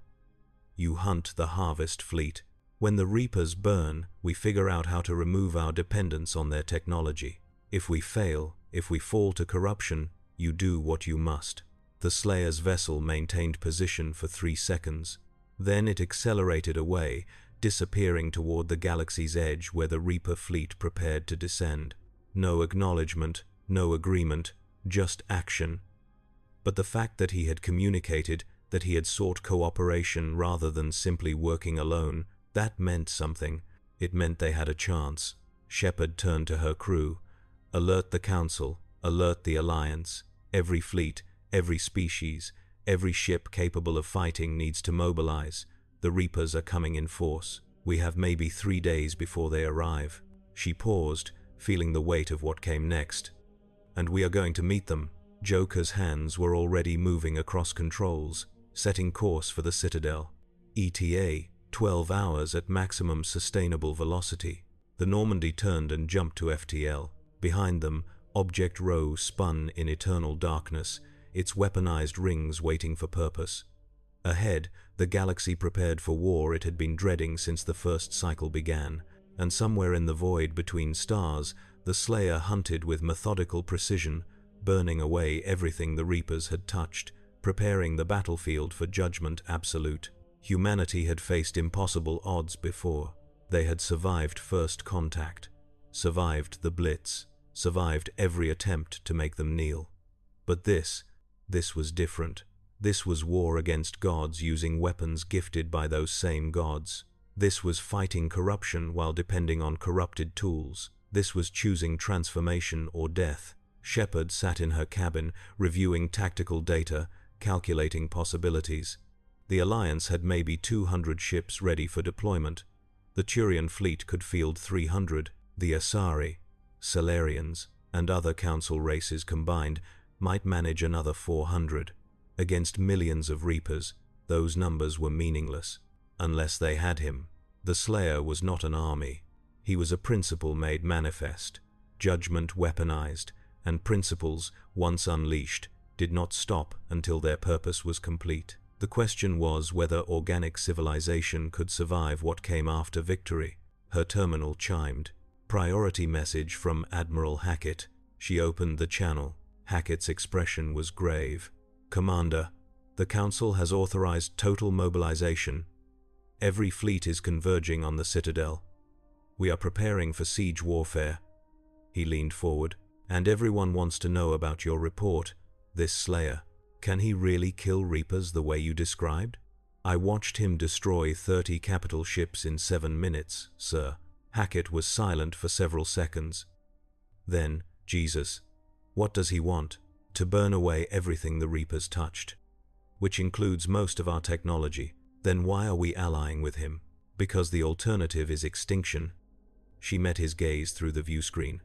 Sir, with respect, we have been fighting the wrong war. We have been trying to defeat the Reapers while depending on their gifts. It cannot work. We have to transition, find new paths, build technologies they did not design, and we have maybe 3 days to start. Hackett rubbed his eyes, exhaustion evident. You are asking for a technological revolution in 72 hours. I am asking for commitment to survival, sir. The tools do not matter if we die using them. The Admiral was silent for a long moment. Then, I will brief the brass. We will dedicate every research facility to independent technology development. But, Commander, understand, even if we survive the Reapers, if this Slayer decides we are too corrupted, we will not be ready to stop him. Then we better make sure he does not decide that. The channel closed. Shepard remained in her cabin for another hour, staring at tactical displays, calculating. The Reapers would come through the relay networks. The Slayer would meet them in dark space. The organic fleets would defend critical systems.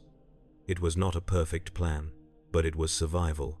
And survival was victory enough.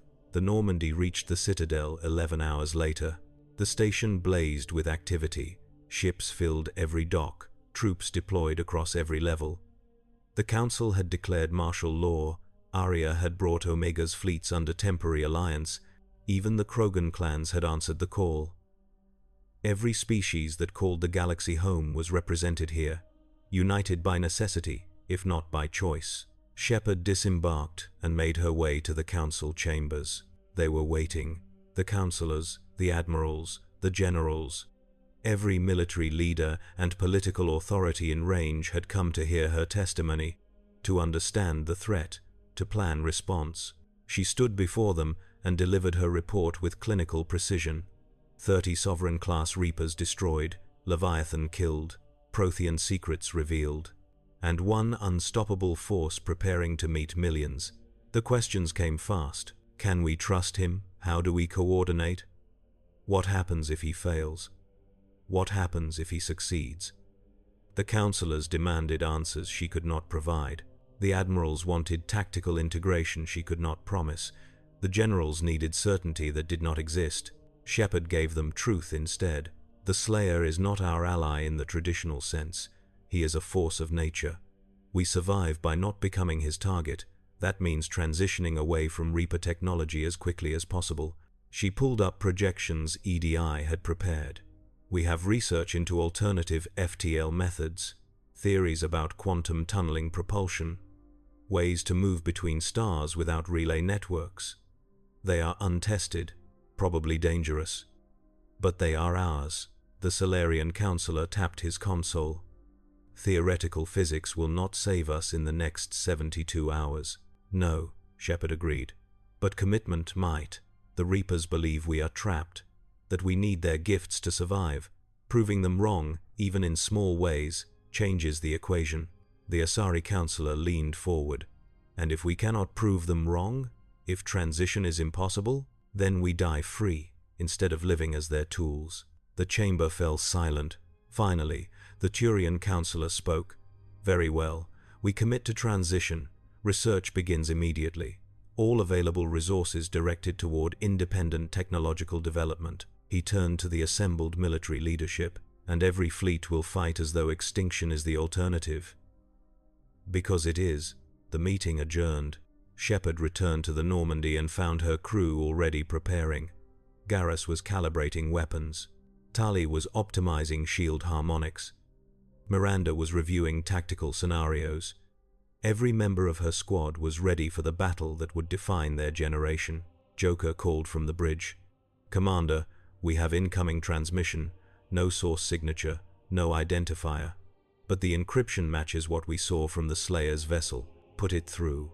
A hologram manifested in the war room. Not the Slayer, the Seraphim. Her form flickered with argent light, her presence carrying warmth that contrasted with the Normandy's combat-ready atmosphere. "Commander Shepard, the choice has been made. Your people commit to transformation. That is good. It may not be enough." Shepard faced the hologram. "What else do we need?" "Faith." The Seraphim's eyes glowed brighter. "Not in gods or prophecies. In yourselves. In the possibility that you can evolve beyond what the Reapers designed. They built your civilization to believe it needs them. To accept harvest as inevitable, you must reject that, completely, absolutely, even if it costs everything. We understand, do you?" The Seraphim tilted her head. "Because what comes next will test that understanding. The Reapers arrive in 18 hours. The harvest begins at the relay networks. And every instinct your people possess will scream to use the Reaper's own technology against them, to embrace their tools in desperate bid for survival. If you do, he will judge you complicit. We will find another way. I hope so." The hologram began to fade. "Because, if you fail, I cannot protect you from his judgment. No one can." The Seraphim vanished. Shepard stood alone in the war room, processing. 18 hours. Barely enough time to deploy fleets, coordinate defense, prepare ground forces, and somewhere in dark space, the Slayer hunted the advanced scouts, buying them precious minutes with blood and fire. She activated ship-wide comm.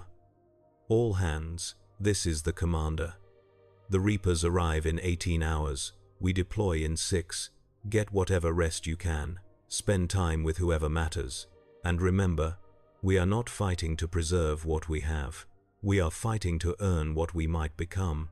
The Normandy's crew moved with renewed purpose. Garrus found Shepard on the observation deck 3 hours later. They stood in silence, watching the Citadel's lights reflected in the windows. Finally, Garrus spoke. "Think we will survive this?" Shepard considered the question. "If survival means living exactly as we did before, no. Something has to change. But if survival means finding new paths, building better tools, becoming something the Reapers did not anticipate, maybe. And if we become something the Slayer does not approve of, then we face that judgment when it comes. She turned to meet his eyes. One war at a time, Garrus, he nodded slowly. One war at a time. The 18 hours passed like dream time. Fleets deployed across the galaxy in defensive positions. The Citadel's arms closed, its defensive systems activated, every weapon charged. Ground forces fortified cities, civilians evacuated to deep shelters, and everyone waited for the moment when the harvest would begin. It came exactly when predicted.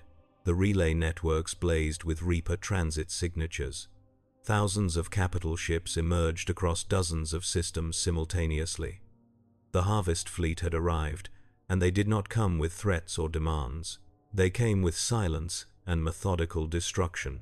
Moving toward planets with the same purpose, harvesting machines approached grain fields. The Slayer met them in the Exodus cluster. His vessel appeared in the void between stars, intercepting the lead wave before they reached inhabited systems. And what followed was not battle but surgical elimination delivered on cosmic scale.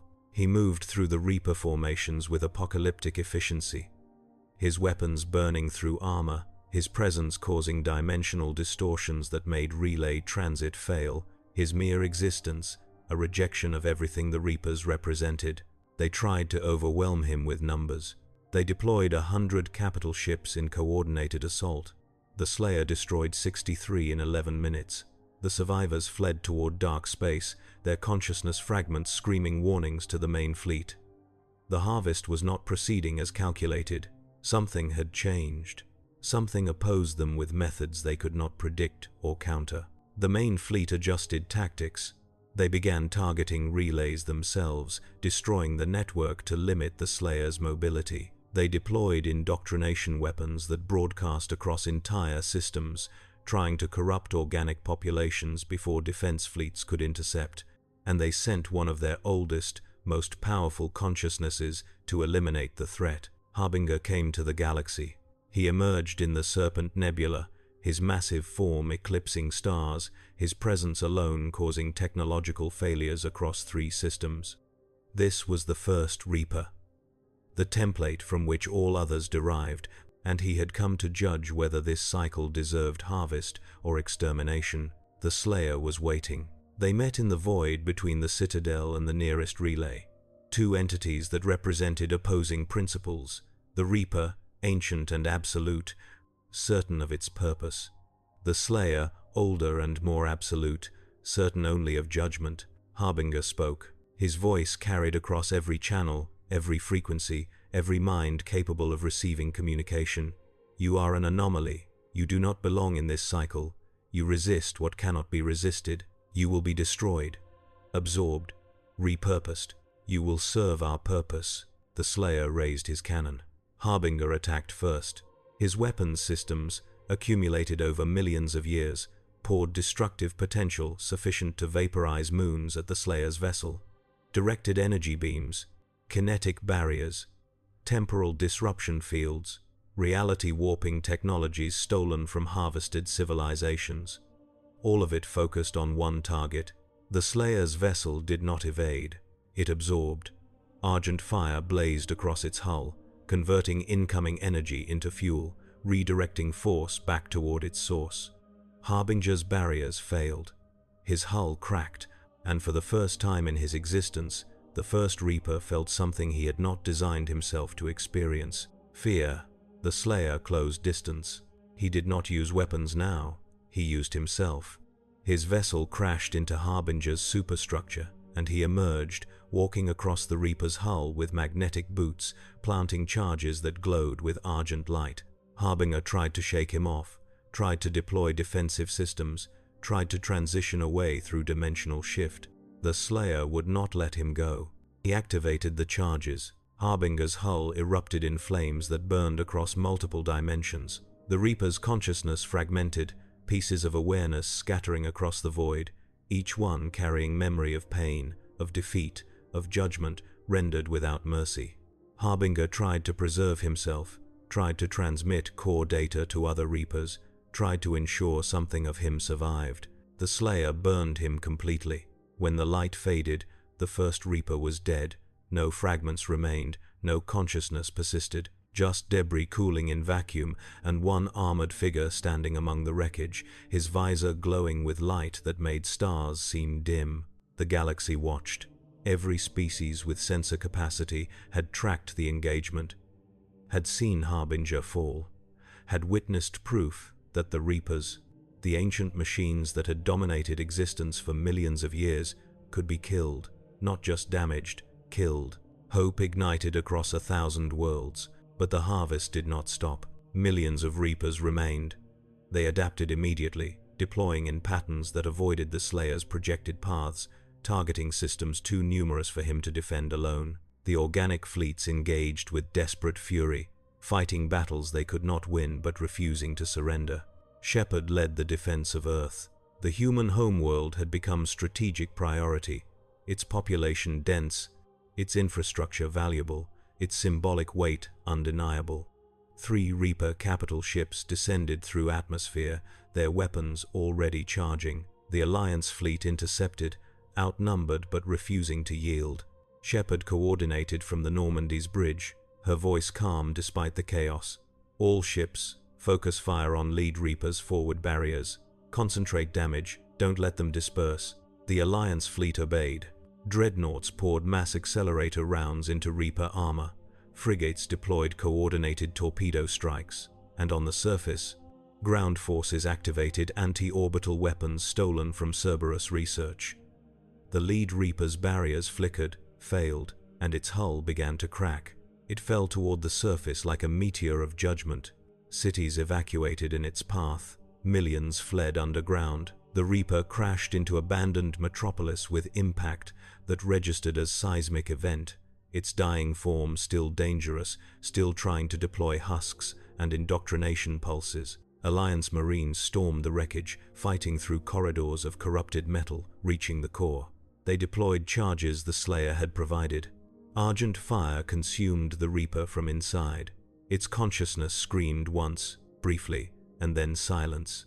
The first Reaper killed by organic forces without the Slayer's direct intervention, proof that transformation was possible. That dependence could be overcome, but the cost was catastrophic. 2 more Reapers descended. The Alliance fleet was depleted, ground forces exhausted, and reinforcements were fighting their own battles across the galaxy. Earth would fall unless something changed. Something did. The Slayer arrived. His vessel appeared in orbit without transition, without warning, moving from dark space directly to battle space, through methods sensors could not track. He descended toward the remaining Reapers like divine judgment made manifest, his weapons already firing, his presence alone causing the ancient machines to flinch. He killed both Reapers in 4 minutes.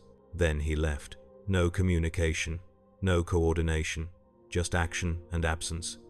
The message was clear. The organic fleets had proven themselves capable.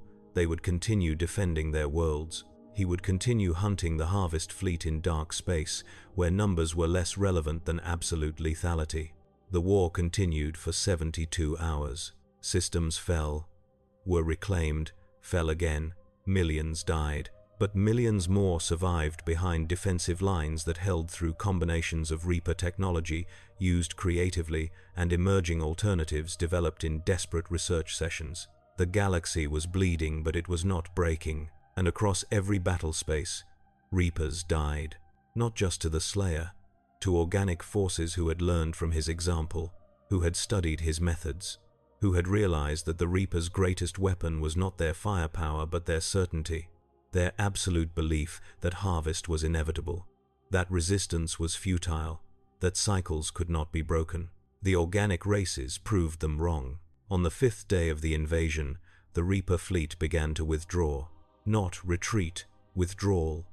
A tactical reassessment based on unprecedented casualties and insufficient progress toward harvest quotas. They had lost thousands of capital ships, had failed to secure key systems, had encountered resistance they could not immediately overcome. The harvest was failing. Shepard stood on the Normandy's bridge, watching sensor data, barely able to process what she was seeing. They are falling back. The Reapers are actually falling back. Joker's voice held disbelief. After 50,000 years of domination, they are running away from us. Not running, EDI corrected. Regrouping. The data suggests they are consolidating forces in dark space, preparing for renewed assault with different tactics. Shepard activated ship-wide comm. All hands, stand down from combat alert. Maintain defensive posture. She turned to EDI. How long do we have? Unknown. But based on Reaper operational patterns, I estimate weeks rather than days. They will need to replace losses and develop counter-strategies. Weeks. Shepard felt exhaustion crash over her like a physical wave. Weeks to rebuild, to develop new technologies, to transition away from dependence on tools the Reapers had designed. It was not enough time, but it was what they had. Her terminal chimed. Priority transmission. No source signature. She opened the channel. The Slayer's vessel appeared on screen, hanging in dark space at the galaxy's edge. Behind him, the wreckage of 1,000 dead Reapers formed a debris field visible across star systems. He had been hunting non-stop for 5 days, destroying everything that emerged from dark space, buying time with blood and fire. Now he was returning. Shepard felt certainty settle. He is coming to judge whether we kept our promise, whether we have begun transition. Garrus joined her on the bridge. Have we? Shepard pulled up research data. Alliance scientists had developed prototype quantum tunneling drives. The Asari had revived pre-relay propulsion theories. Even the Turians, pragmatic as always, had begun designing ships that could function without mass effect cores. It was not complete transformation, but it was beginning. We have started, Shepard said. Whether that is enough, we are about to find out.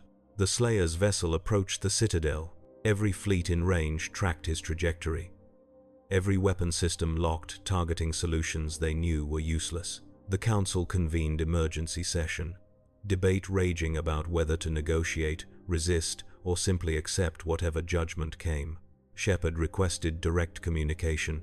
Her message transmitted across every channel, every frequency, broadcasting in patterns the Slayer's technology would recognize. This is Commander Shepard.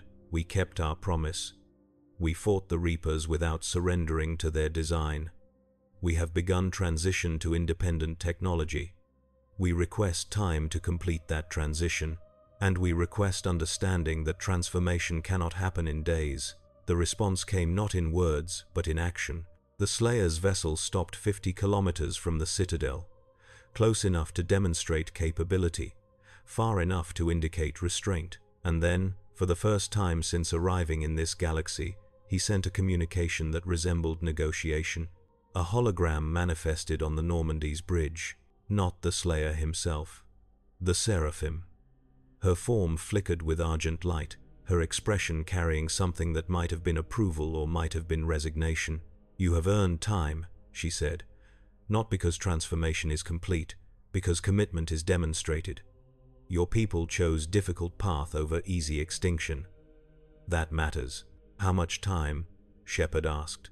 Until the Reapers return. The Seraphim's eyes glowed brighter.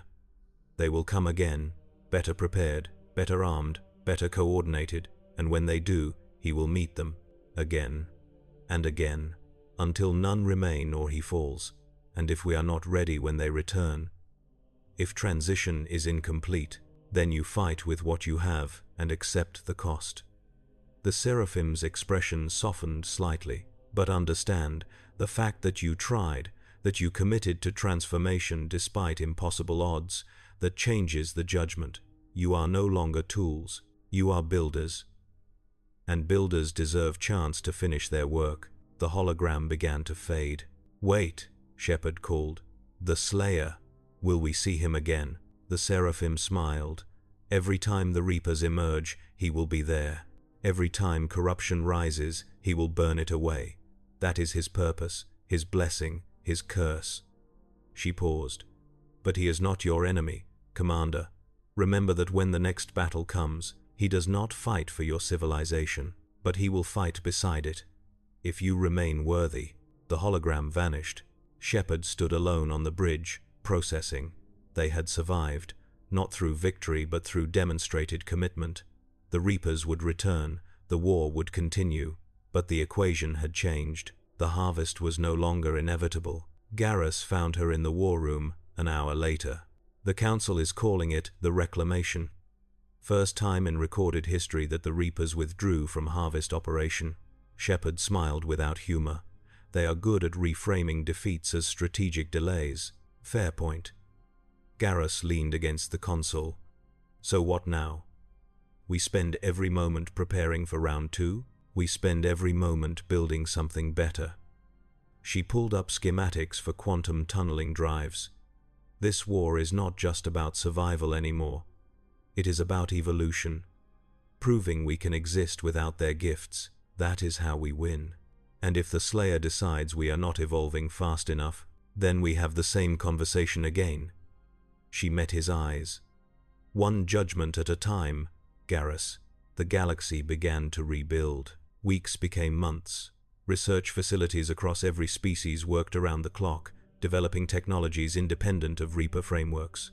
The first prototype quantum tunneling drives failed catastrophically. The second generation achieved limited success. By the third month, ships were moving between systems without relay networks, slower than before but free from dependence on ancient infrastructure. The Citadel underwent transformation. Section by section, the station's Mass Effect cores were replaced with alternative power systems. The process was delicate, dangerous, and desperately necessary. Every component that bore Reaper design principles was catalogued, studied, and replaced with organic innovation. It would take years to complete. But the commitment was absolute, and in dark space, the Slayer continued his hunt. Reports came sporadically, filtered through long-range sensors and survivor testimony. Reapers emerging from deep hibernation found him waiting. Capital ships attempting to scout the galaxy encountered judgment before they cleared dark space. The Harvest fleet was not destroyed, but it was contained. Held at bay by one entity who refused to accept inevitability, Shepard continued coordinating between Alliance, Council, and independent systems, building coalitions, sharing research, ensuring that no species was left behind in the technological transition. It was exhausting work. Diplomatic and military considerations mixed with scientific uncertainty and political maneuvering, but it was working. 6 months after the failed harvest, the first quantum tunneling ship completed a journey between Alliance space and Turian territory without using relay networks. The trip took 3 weeks instead of 3 hours, but it succeeded, proof that independence was achievable. Celebrations were muted, because everyone knew the Reapers would return, and when they did, the galaxy would need more than prototype drives and partially transformed infrastructure.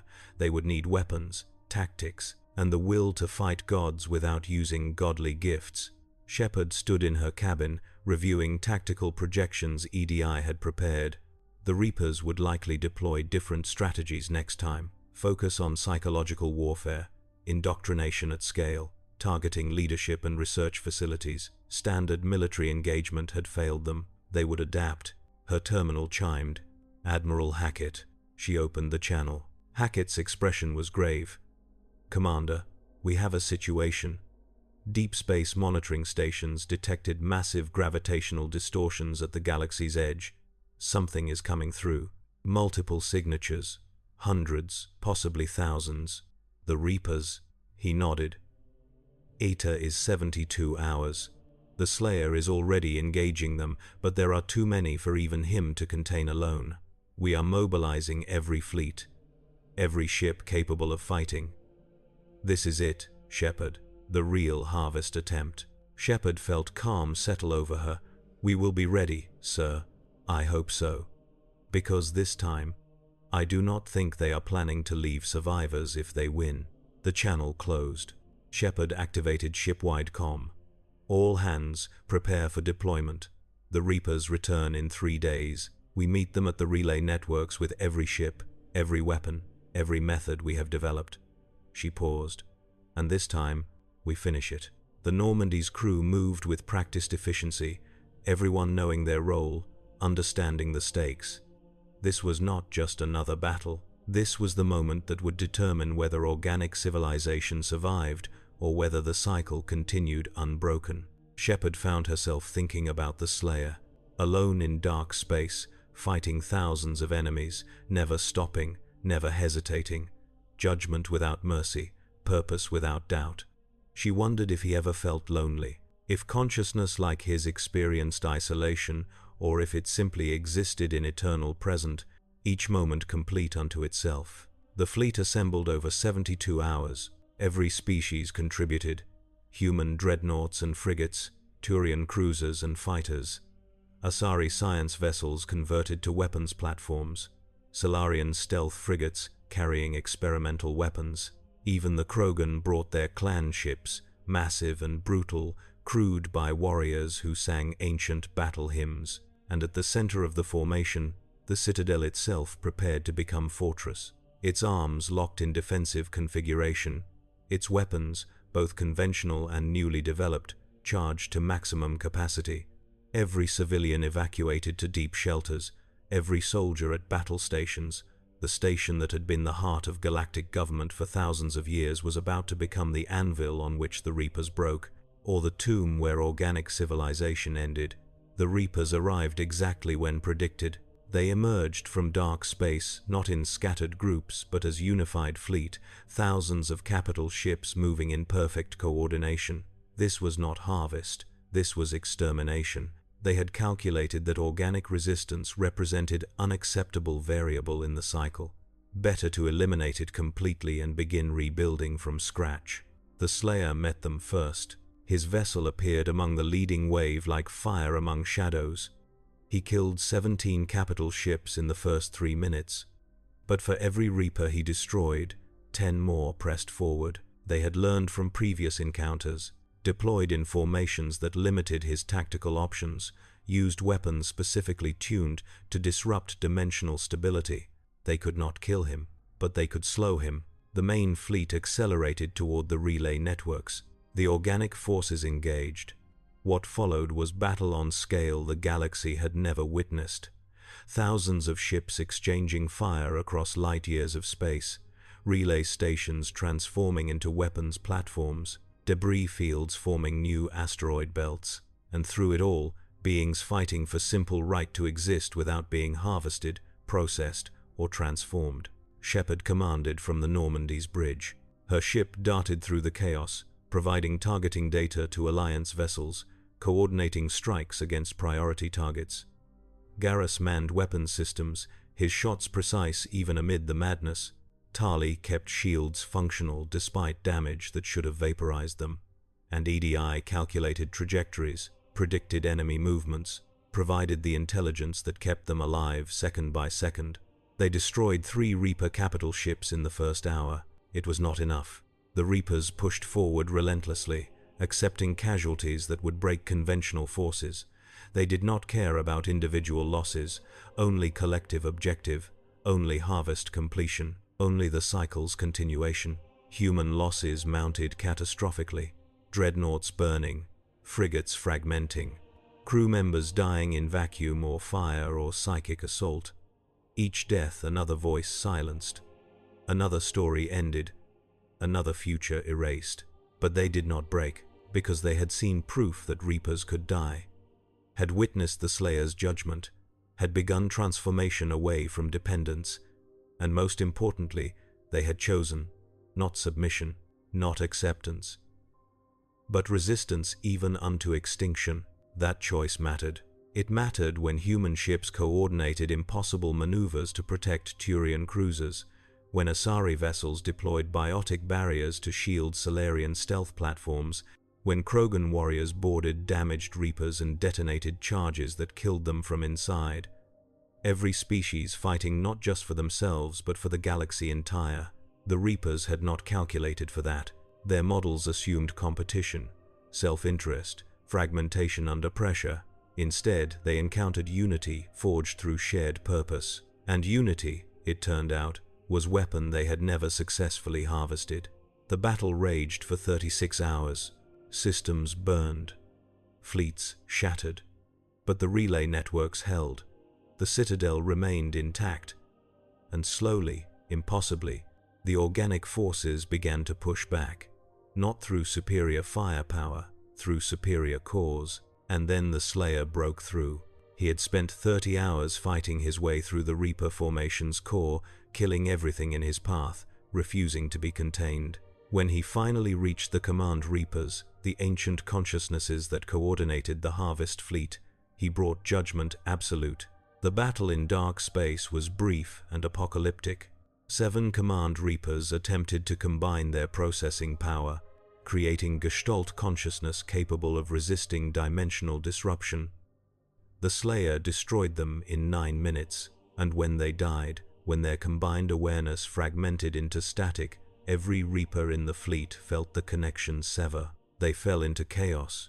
Individual capital ships continuing attack patterns, but without coordination, without central authority, without the collective intelligence that made them unstoppable. They became vulnerable. The organic fleets exploited that vulnerability with vicious efficiency. They identified isolated Reapers and concentrated fire, deployed quantum tunneling torpedoes that bypassed conventional barriers, used techniques the Slayer's example had taught them, targeting consciousness rather than just structure. The Harvest Fleet began to collapse, not retreat, collapse, ships losing power, systems failing. Ancient machines that had dominated the galaxy for millions of years, shutting down as their operational framework disintegrated. Some tried to flee toward dark space. The Slayer hunted them down. Others attempted to reach the Citadel in suicide runs. The organic fleets destroyed them. When the 48th hour arrived, silence fell across the battlefield. 300 Reaper capital ships remained operational, out of thousands, and they hung in space, their weapons powered down, their consciousness struggling to reorganize after catastrophic losses. They were not surrendering. Reapers did not possess that capability, but they were no longer attacking. Shepard opened a channel across all frequencies. "This is Commander Shepard to all organic forces. Ceasefire. Maintain defensive positions. Await further orders." The fleets obeyed, and in the silence, a transmission came from the Reaper formation. Not words, concepts, communication stripped to mathematical certainty.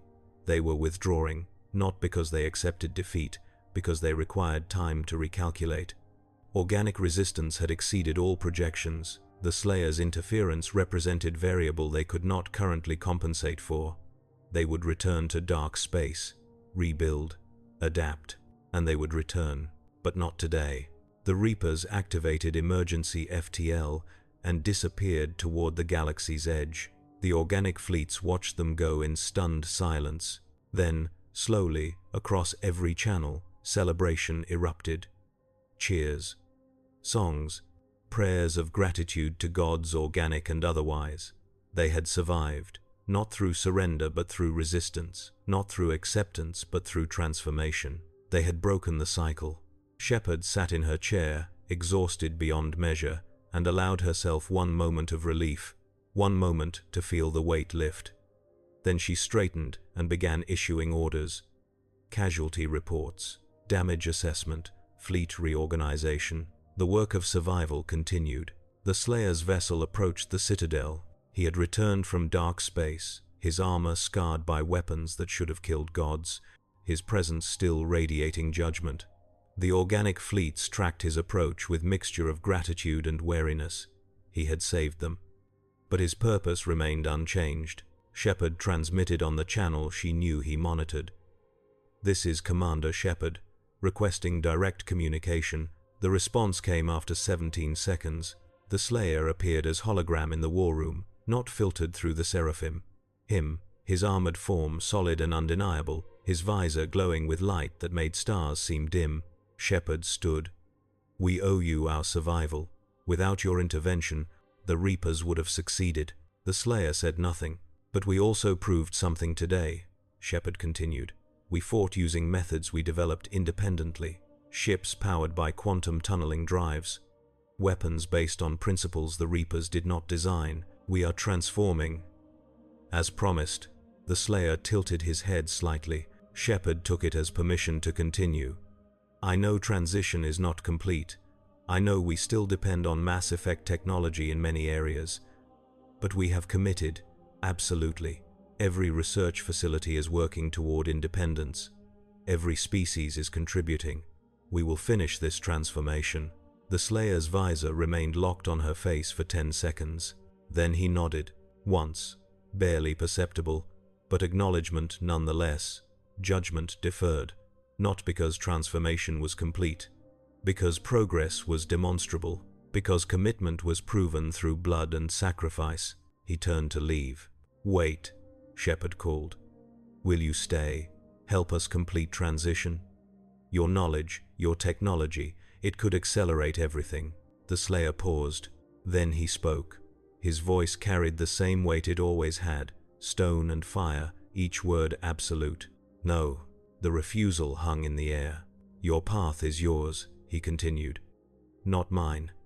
You must walk it alone. Earn transformation through your own effort.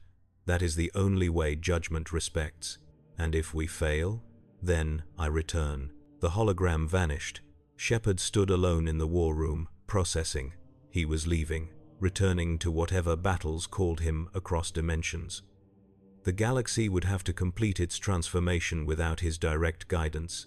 It was terrifying and liberating in equal measure. Garrus found her an hour later.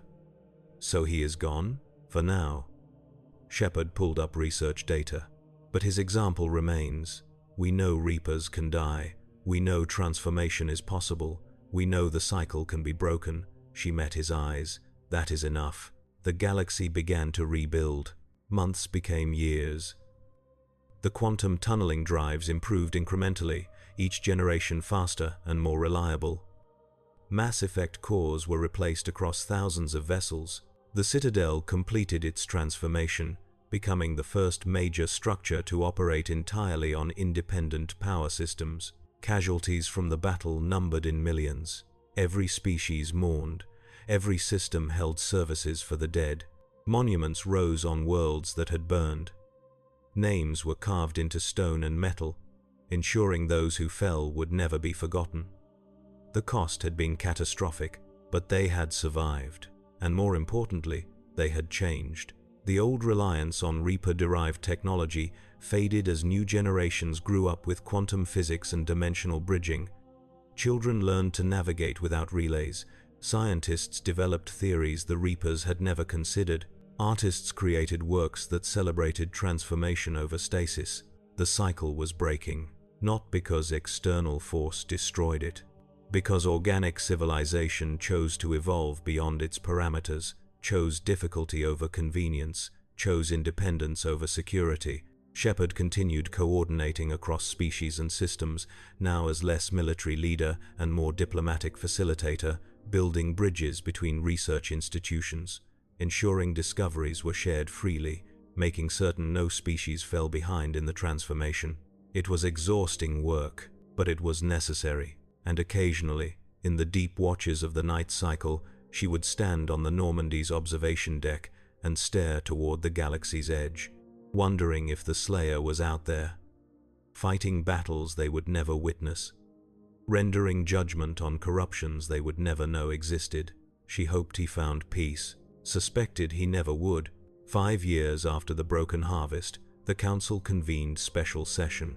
Every species sent representatives, every system contributed data, and together they made formal declaration. The Citadel races were no longer dependent on Reaper technology. The transformation was complete, not perfect, but sufficient. They had earned independence. Celebrations lasted for weeks, but Shepard knew better than to assume the threat had passed. The Reapers remained in dark space, rebuilding, adapting, planning their return. And when they came again, the galaxy would need to be ready. She issued standing orders to every fleet: maintain defensive readiness, continue technological development, never become complacent. The cycle was broken, but the war was not finished. Perhaps it never would be. Perhaps that was the price of freedom, a price worth paying. 10 years after the Broken Harvest, sensors detected disturbances at the galaxy's edge. The Reapers were returning. But this time, organic civilization met them not with fear, but with grim determination. They had transformed, they had evolved, and they would not submit. The Slayer arrived before the first shot was fired. His vessel appeared at the rally point, battle-scarred but functional, his presence still radiating judgment. He had returned as promised. Not to save them, to fight beside them. Shepard opened communication. "Welcome back." The Slayer's response was brief. "Together." One word. But it carried weight, sufficient to shift entire strategic calculations. He was acknowledging them as equals, as builders who had earned the right to defend their creation, as warriors who understood the cost of freedom. The battle that followed was brutal, but different. The organic forces fought with technologies the Reapers could not easily counter, quantum weapons that ignored conventional barriers, dimensional disruption fields learned from the Slayer's example, tactics built through 10 years of preparation. And the Slayer, he fought with something he had never shown before: restraint. He did not eliminate every target. He left kills for the organic fleets, provided opportunities for them to prove their capability, watched as ships powered by their own innovation destroyed Reapers using weapons they had designed themselves. The harvest failed, again, and this time, when the Reapers withdrew, they did not promise return. They simply left, retreating into dark space to reconsider fundamental assumptions about the cycle, about harvest, about whether organic civilization could truly transcend its designed limitations. The answer was yes. Shepard stood on the Normandy's bridge, watching the Slayer's vessel prepare to depart. She knew he would leave, knew his purpose called him to other battles, other corruptions, other judgments across dimensions she could barely imagine. But before he left, she transmitted one final message: "Thank you for giving us the chance to prove ourselves, for believing transformation was possible." The Slayer's response came not in words but in gesture. He raised one armored fist toward the view screen. Not threat, salute, recognition between warriors who had fought impossible odds and survived. Then his vessel vanished into dimensional shift, gone to render judgment on corruptions in universes beyond counting, fighting eternal war against entropy and decay, never resting, never stopping. The galaxy he left behind was changed, not saved, changed, transformed through choice and sacrifice, no longer dependent on ancient gifts, no longer trapped in cycles of harvest and rebirth, free to chart its own path, make its own mistakes, build its own future. It was enough. Shepard turned from the view screen. Set course for Earth, Joker. Time to go home. The Normandy turned toward humanity's homeworld. Behind them, the galaxy spun in eternal dance of creation and destruction. Species rose and fell. Civilizations built and burned. But the cycle, the terrible harvest that had dominated existence for millions of years, was broken. And somewhere, across dimensions too numerous to count, the Slayer walked through fire and shadow, rendering judgment on corruptions that threatened reality itself, never stopping, never resting. Forever the weapon, forever the shepherd, forever the one who refused to accept inevitability.